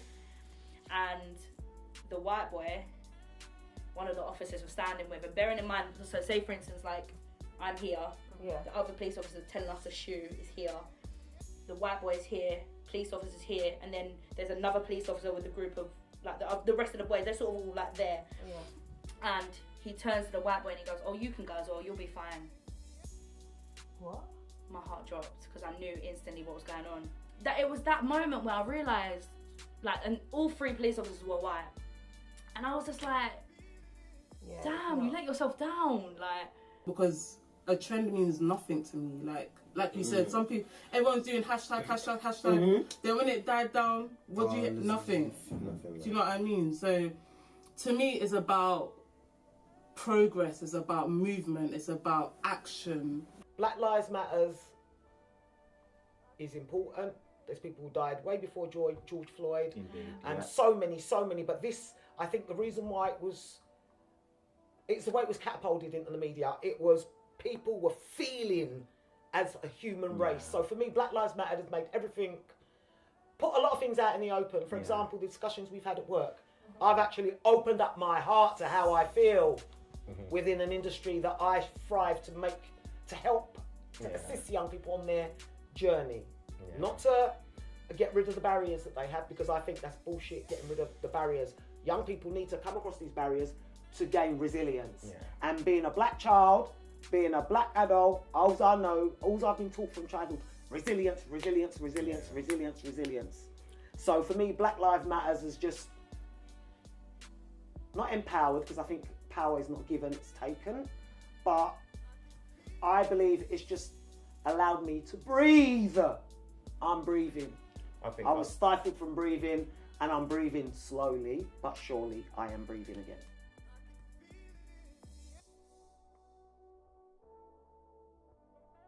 I think, like, your generation are becoming activists, which I love to see.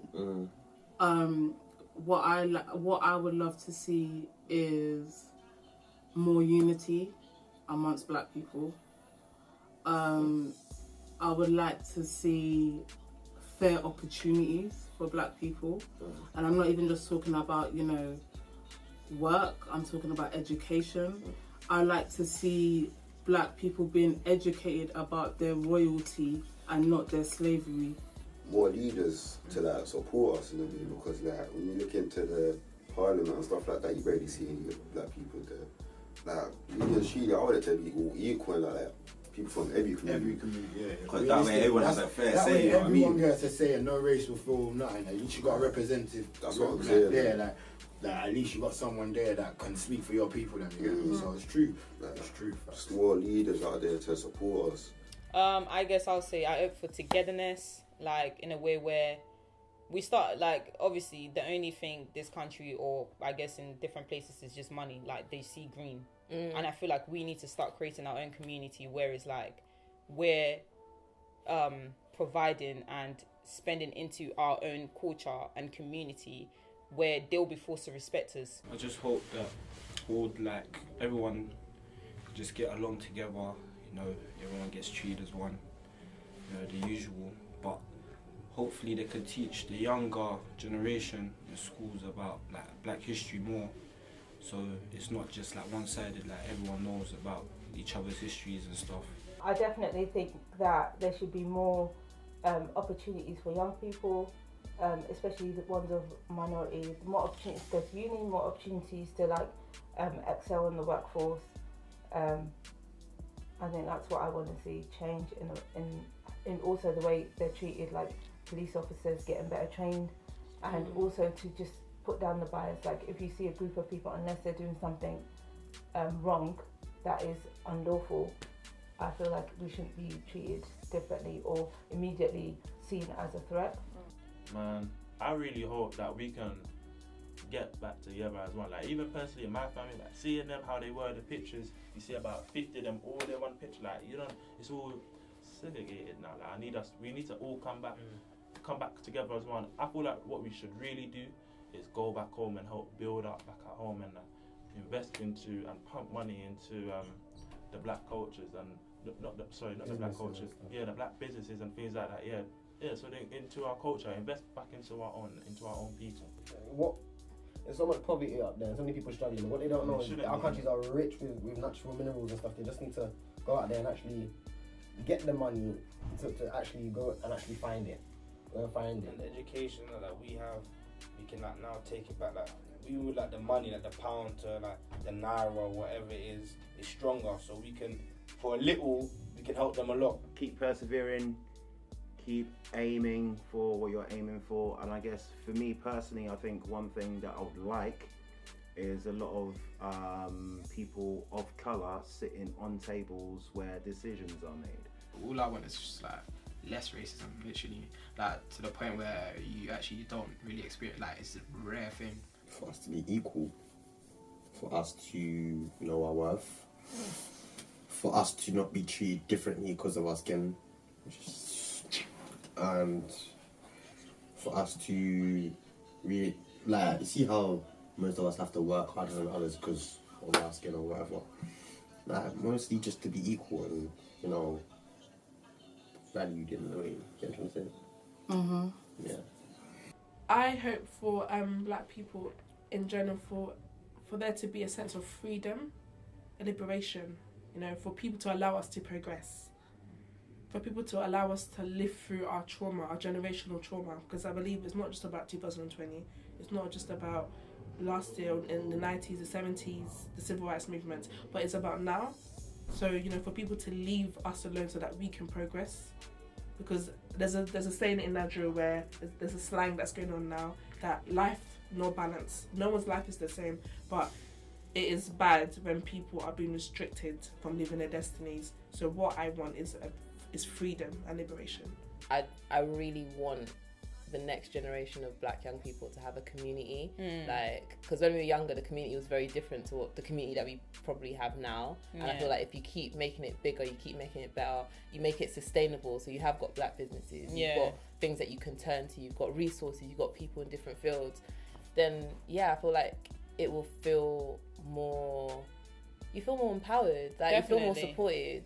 Definitely, because a lot of the time it's like when we talk about opportunity or getting opportunity, sometimes some companies believe it or not, they'll use that as a ticking box, like as at least we've met the stats of, you know, a black person within our working force, but we have to make sure we're actively doing things to be able to create this opportunity and make sure the generations and generations have that same opportunity. But I feel like that all just comes down to being more active and creating businesses and just start doing stuff, you know. Supporting each other, I guess. But that's why I feel like togetherness just is a big thing. So I definitely agree with you, Vicky. Absolutely. My hope is that all black people out there remember where they come from, remember they are great, remember who they are, and to keep striving, keep working to achieve their dreams and their goals. And I don't care what anybody says. I say you shouldn't tell young people that anything is possible. Anything is possible. That is my belief, and that was instilled in me from a child. Primary school, I was told, you're never going to amount to nothing. You black Fatima, you might as well go and do some running. Or, why don't you become a nurse? Or, I was never encouraged to go to university or anything like that. I never thought that I'd be able to do it. Had my parents backing and everything. But I just want black people to come together. Stop fighting one another. Conquer and divide. Una stupid people. Keep fighting one another. Stop fighting. Work together. Work together. Make Africa the great nation that it was before. We have so many African descendants who refuse to go back to Africa to invest in their country. Everybody else is investing in their country. African people, British African people, remember who you are, remember where you're going, and don't let nobody take you down. See what is in here? Nobody can take that away from you. Educate yourself. Don't be dumb and don't just stick to England. Check out the other countries there. The world is big. If you can travel, travel. You don't even have to get on a plane to travel. Travel on the internet. Explore the countries, them and the cultures. As my grandma would say, una no know nothing. Una for explore. So una explore. Yeah, man. Woo. What a way to wrap it up. Yeah. Queen Fats. Yep. Mommy Fats. Auntie Fats. My old school youth worker, you know. Okay. She was my old school youth worker. Yeah. Funnily enough, in the link. Right. Full circle, man. Full bomber. Passing the message. Passing the message back on to the young people. Listen, remember what Mama Fats just said. Remember where you come from so you can see where you're going. Yes. And education. Education, she said it's not just limited to getting on the plane. The internet. Yes. You know? The internet is there. Let's educate ourselves. Soak it up. Become the sponge. Work together. Gain that knowledge. Work together. And build powers. So, that is it for Chronicles of a Black Household. Yeah. I've got to shout Yemi for that. Definitely. Big up Auntie Yems. Putting that together was special. Big up Auntie Yems for every Wednesday, get your jollof. It's there, live and direct. See. Big up everyone behind the scenes. Yeah. Man like Jordan putting this together. Pat. Yeah. Yemi, Vicky. Boy, I get in trouble from there because I'm gonna leave people out. So boy. So you say some names and then what we'll say is the people in this room, G-Cat, G-Man, sounding like obviously. Teresa, T, helping out with filming, not just us right now, looking, you know. But during the Chronicles of a Black Household, help film with that as well. Who else is on the team? Ade. Yes. YLF, gang. Tolu, everyone was in the video. Yeah.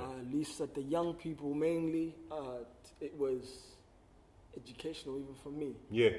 To see how smart our young people are, how intelligent and articulate they are. And they just need an opportunity for the spotlight to get onto them and they air their thoughts, their feelings, their views. You know what I mean? So big up all of you. You lot have far to go And you're going places. Just keep pushing, Yep, keep pushing. There will always be a barrier, but don't let that stop you. That's it. Don't give up. That's it. You see strong people who look like you all the time. And I'm not just talking about black people. I'm talking about everyone. Look up to who you believe is a strong role model. And take hold of that. That's it. Learn from them. Not only where they've benefited, but also where they've made mistakes. And more than likely, you will find that where they've made the mistake is the best part of their learning journey. So, yeah, man, just take note. Take note. That's it. All right. Beautiful. So we're going to, we've rounded up Chronicles of a Black Household. We're moving on to Ezinne. Ezinne. Got that right? Yeah? Ezinne. We've gone on to Ezinne, right? Okay. Mover and shaker. Mover and shaker, indeed. One of the amazing dance teachers that partner up with Spotlight and basically Movement teaches the young people all about Afro dance. Yes. Let's go. Hey guys, it's your girl Ezinne-Zinarts, and today we are celebrating Black History Month here at Spotlight. I've had the pleasure to work with some of the students here to create a piece for you. We hope you enjoy it. They're full of energy, full of life, and thank you Spotlight for having me, and we'll see you next time. Mwah. Hey! BM Killer on the beat. Hey!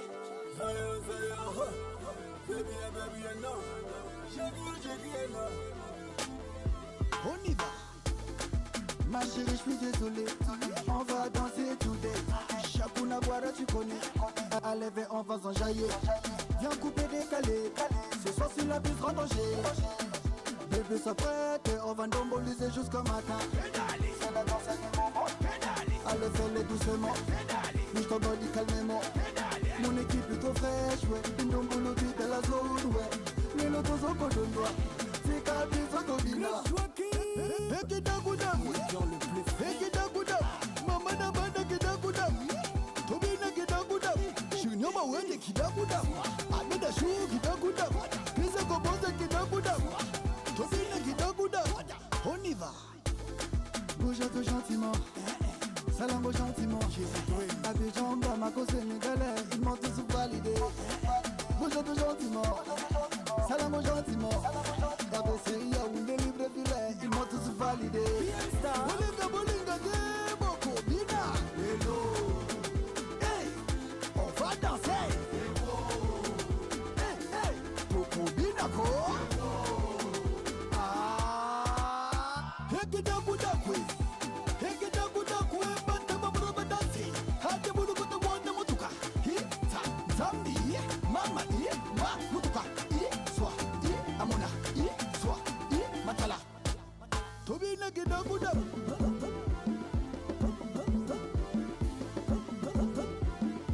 Quelle inspiration est Tambi, Mama, Kitty Kitty, Yaya, Ma, Swa, Simba, Kitana Yangu, Ale Tombola Loco, Kitita Yango, Ma, Kitita Yangu, on y va.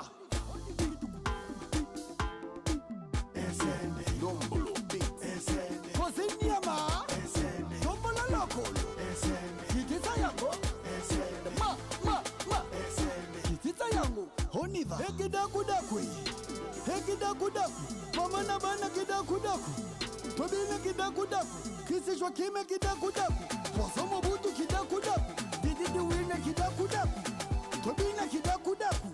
On y va. Hey, Kissidi, tobina kidakudaku. C'est Jean Production. It is what it is.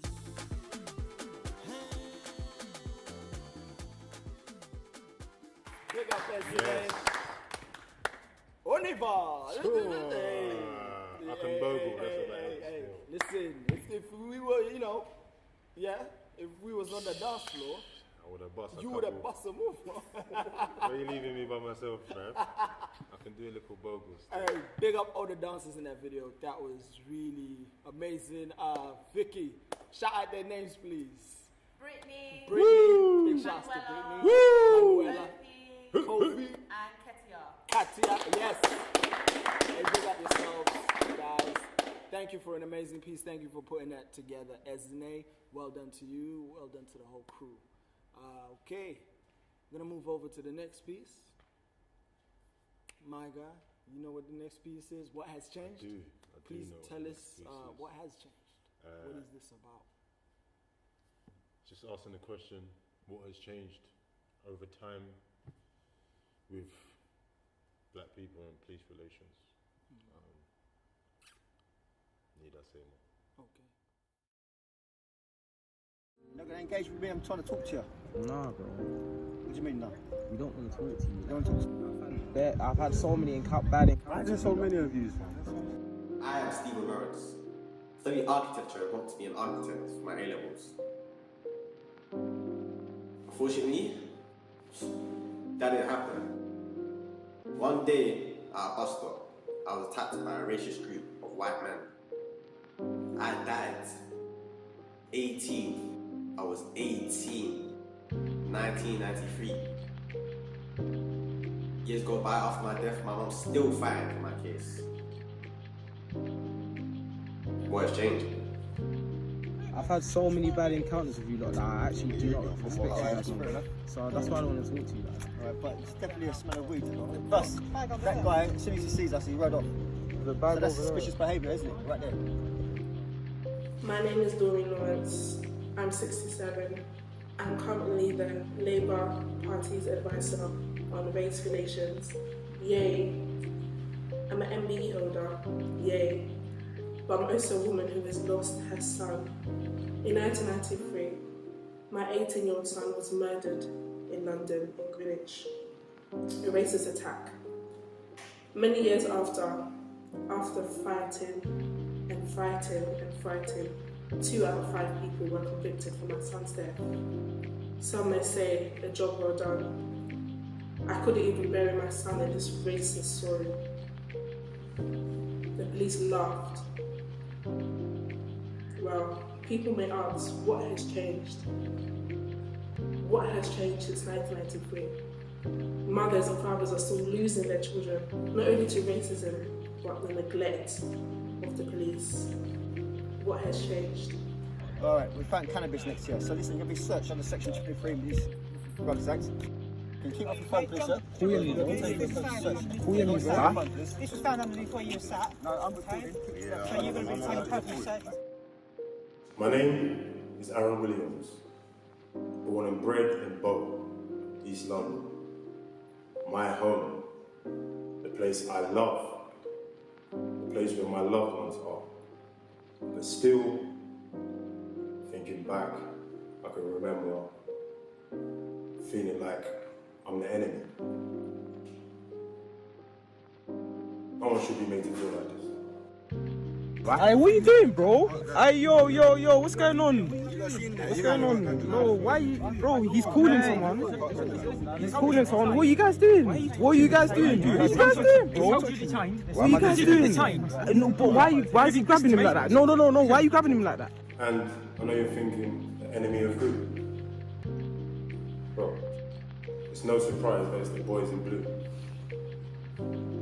Every day you walk into my girlfriend's house when I was 18, walking past a police car, being looked at like I'm some smelly stuff on their shoe.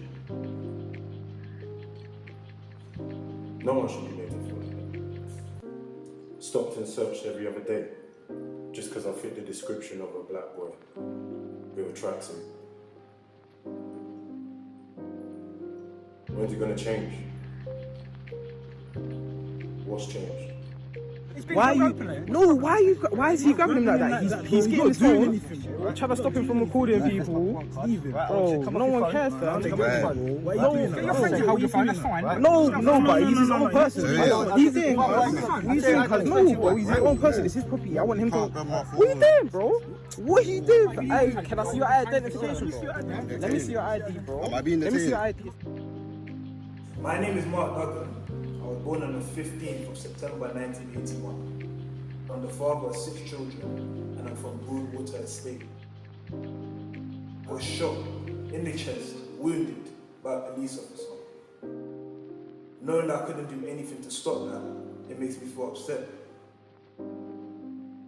Also knowing that it can affect everyone that I know and everyone in London, and that is the reason why the riots have started in 2011. But the real question is, what has changed? Excuse me. Let me see your ID. Why are you gonna handcuff him? Can I see your ID? Boss, let me see. Why are you handcuffing him? What's going on? You're not being compliant. You're not being compliant. Are you not being compliant? I'm not asking to put your phone away. You're not listening to me. Fam, like, you're not listening to me. You're moving nuts. My name is Savoy, I'm 17 and I'm from East London. The amount of times I've been stopped and searched is a lot of times, more times than I can count on my finger. One incident I want to talk about is an incident that happened with a guy called Scott. He came over and he stopped me and my friends and he applied cuffs on me, which ended up leaving a scar and a numb finger.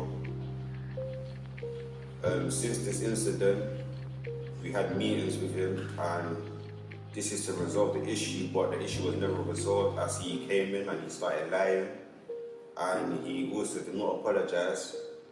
I asked him a question of, did you stereotype me? And he said, yes, he did. So when people are out there thinking that police are there to serve and protect us, they're really not, they're out here targeting us. What has changed? What are you doing, bro? Why are you doing that? What's going on, bro? What do you mean step back? Wait, why are you harassing him, bro? Excuse me, can I leave a hand out, man? Ayo, you man, take my phone. Why are you celebrating my own family? Get twisted, man. What are you doing, man?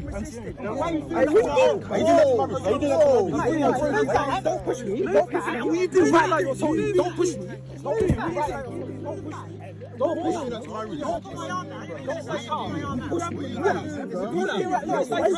I'm calm. No, not calm. No, definitely calm. I'm calm. Look. You stop getting us. What are you doing? What you doing? You trying to break my wrist, man? You trying to break my fucking wrist?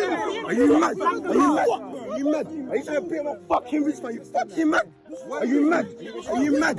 Are you mad? Get away from me! Are you mad? Get away! What do you mean?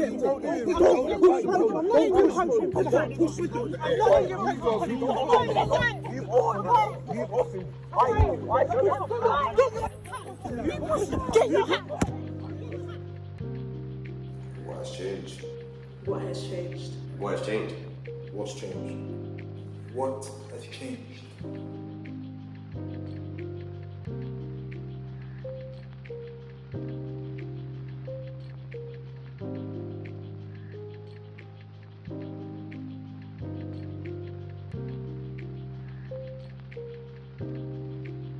My name is Jaden. I am 7 years old. I'd like to see change. Be the change for my generation.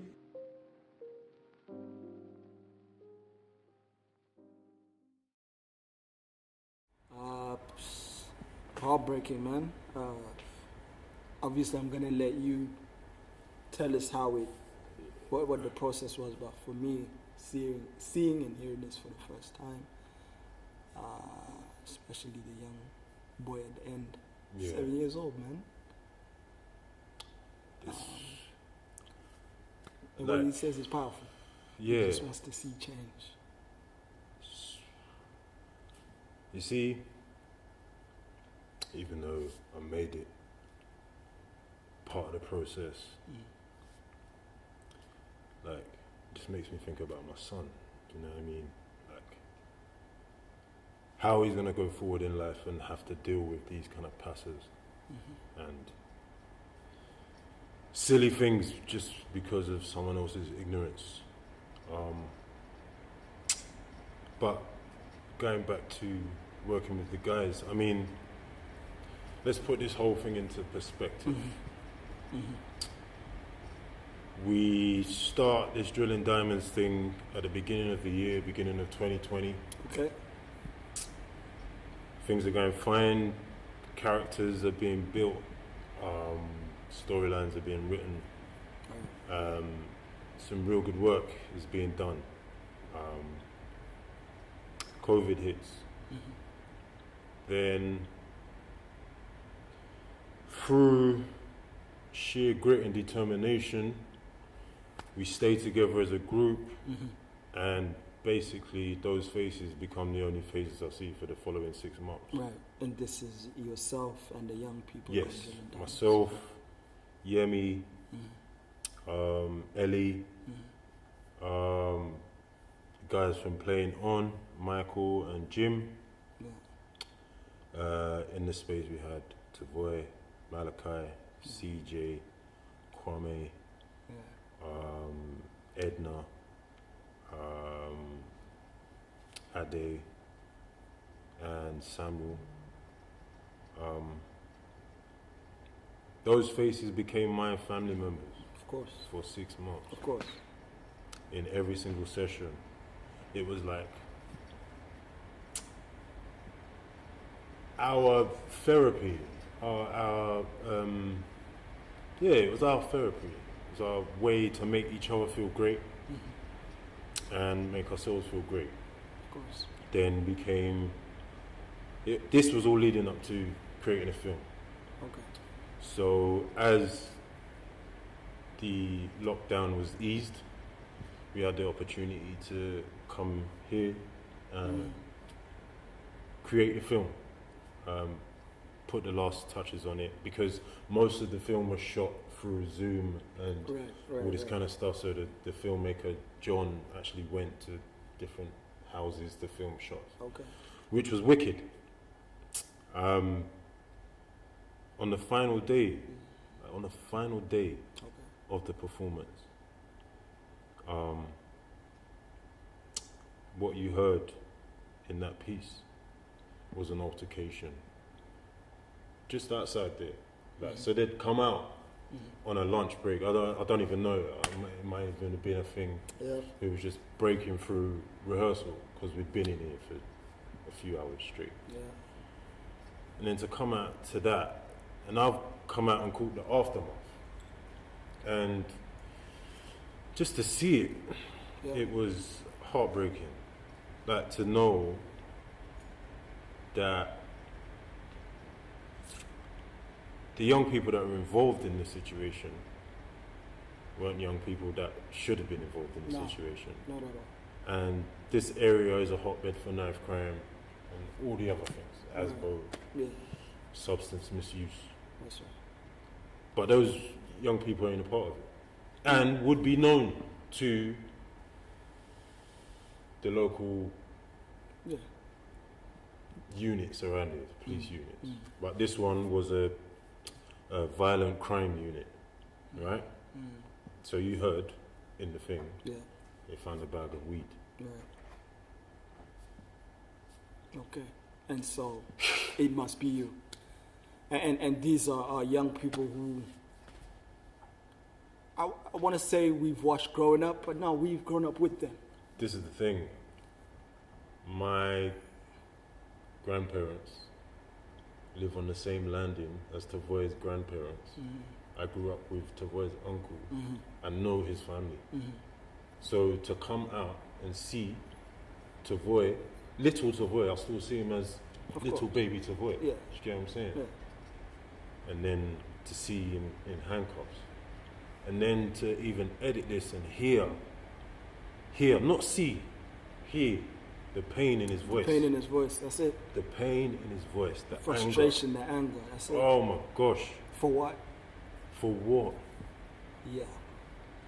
And this is a group of young people that are involved in a really positive workshop that encouraged them to be honest and open and express themselves about the things they're going through and what they're faced with. To be treated like, as Tavoy said, animals. Yeah. Absolutely disgusting. But what I will say is out of that became success. So we were able to use that energy and, in my opinion, give our best performance. It was the one, and it was the day to closed the project on. That's it. Where it was like, you've put COVID in our way, you've put all these other things in our way, you even brought the feds there. Yeah. Couldn't stop us. That's it. And then that carries on to this. And that showcases, highlights, sheds light on what happens. It's not just our young people, it's young people out there. Exactly. For what? And for me, it's an honor because I know those young individuals are going to be great, and they'll be able to look back. That's it. And be like, yeah, Aaron, yeah, Scope, or yeah, he was about, and this, da da da da da da. For them to be able to remember me, I hope, in their futures when they're doing great things. Yeah. You know, I have the belief deep within me that they are going to be great people. For sure. Great people. No matter how they're treated, no matter what they're faced with in life. I mean, this only shows, or will teach them, resilience and how to navigate through these murky waters. That's it. But as I say, it's always an honor to work with them. Find young individuals who will grow to be great men, great women. Definitely. And yeah, Definitely. I just want to say, out of all the darkness comes light and beauty, and what we just watched, even though it was gut-wrenching and heartbreaking, still beautiful. Exactly. Because our young people are using their voices. That's it, and that is what it is all about. I want to big up yourself, Aaron. I want to big you up as well, Taku. I want to big up Yemi. I want to big up Vicky. I want to big up Treaser, man like Jordan, everyone involved. I want to big up the young people. You are the roses in the concrete. It's a poem by one of my favorite rappers of all time, Tupac. It talks about rose that comes out of the concrete. How people will point at that rose and say, look at that rose, it's a bit crooked, it's a bit ugly. But they forget that this rose is coming out of the concrete, coming out of tough times, you know? But like Aaron said, like Scope said, you are going to be great. Yeah. You are the roses. So big up yourselves. Before we wrap it up, we're gonna get some spoken word, a poem. Yes, tribute to our young people. Tribute to our young people, indeed, from Auntie Ems. Let's go.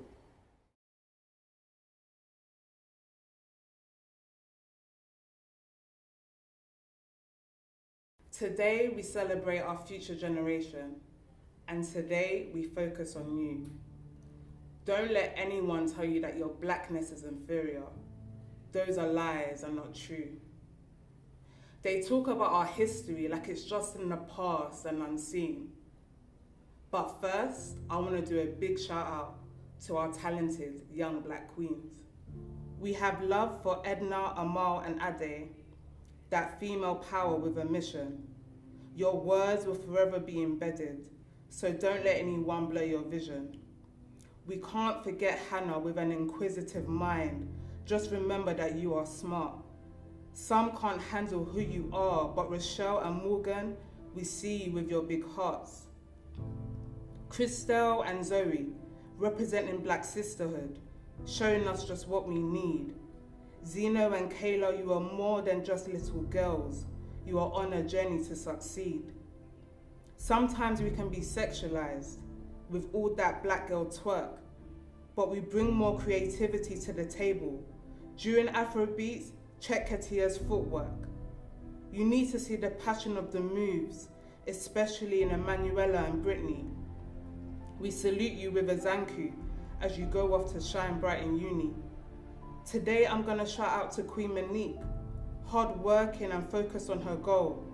And we can't forget about that tone of sky, like an angel that sings from her soul. That voice on CC will keep you on your toes. Your creativity will take you so far. And Diamond taking over the game with her lyrics, a born gifted star. Bashira and Alarm, don't worry that at times you stand out and it feels tragic. But when you look in the mirror, that Ugandan blood in your veins is what I call black girl magic. We love Macy for her positive energy, always respectful and always polite. To all you black girls, keep dreaming big, be united and fight the good fight. Remember, you are leaders, not a negative statistic of a black boy, because no one can deny the dancing skills of our kings Tyrell and Tavoy. You are talented and intelligent. Believe that you will be on our screens one day. Your acting touched many others, so we see you shining, Samuel and CJ. We are here to promote the strongest in unity and love, not war. And we feel good vibes when Abdul plays FIFA, always shutting out his score. When it comes to playing football, Omar and Abdi got the skill. And whatever dreams you have, we know that you will fulfill. When Adnan's about, his smile will keep you from a frown. But the strength and right hook of our boy Sean will definitely knock you to the ground. Abuka is so speedy, always holding that strong pace. So don't compare yourself to others, just run your own race. So confident in your words that when you talk there is no sound. Never let anyone silence you. For speaking your truth, Mo and Jaden, you will be crowned. Business minded like our boy Kwame. SQR Clothing, we wish you the best. And when it comes to our future black bakers, our boy Tyrese will put you to the test. The way you make people laugh, always genuine, Nathaniel and Josh. You are both hard-working boys, and I know you'll be at the top, referred to as a boss. Shout out to artists Markel and Ty Coffee. We've seen you develop, we see you with many fans. We admire Martin, bubbly and cheerful, and Muhammad with respectful manners of a good man. Jaden Smith, always willing to help, shooting those baskets from afar. Put all that energy in your craft, Malachi and Siraj, because you are more talented than you think you are. You can't dribble the ball like Gideon, Boboy and Guerrero. Focus on the game, yes, their mind is set. And whatever it is that you want to pursue, you will make it, we don't need to bet. We love that energy of Makai, always eager to become better. And we see that natural born leader in DK, definitely a trendsetter. We can't forget the handsome smiles of Oscar and Shamai. You represent black greatness, don't settle for less and reach for the sky. The Jack of Traders Omar, we love your unique personality. We respect Joshua for holding people to account, so we stand with you in solidarity. Shola works so hard, a Cambridge student, we are so proud. Very quiet and humble, but your intelligence speaks so loud. When I look at you young black people, I see leaders, though our battles are not over. Remember, you are loved, worthy and valued, not just the month of October. When we talk about our history, stop looking to the internet or America, because today it's about you. We thank you for inspiring us as workers. So remember, black excellence is you.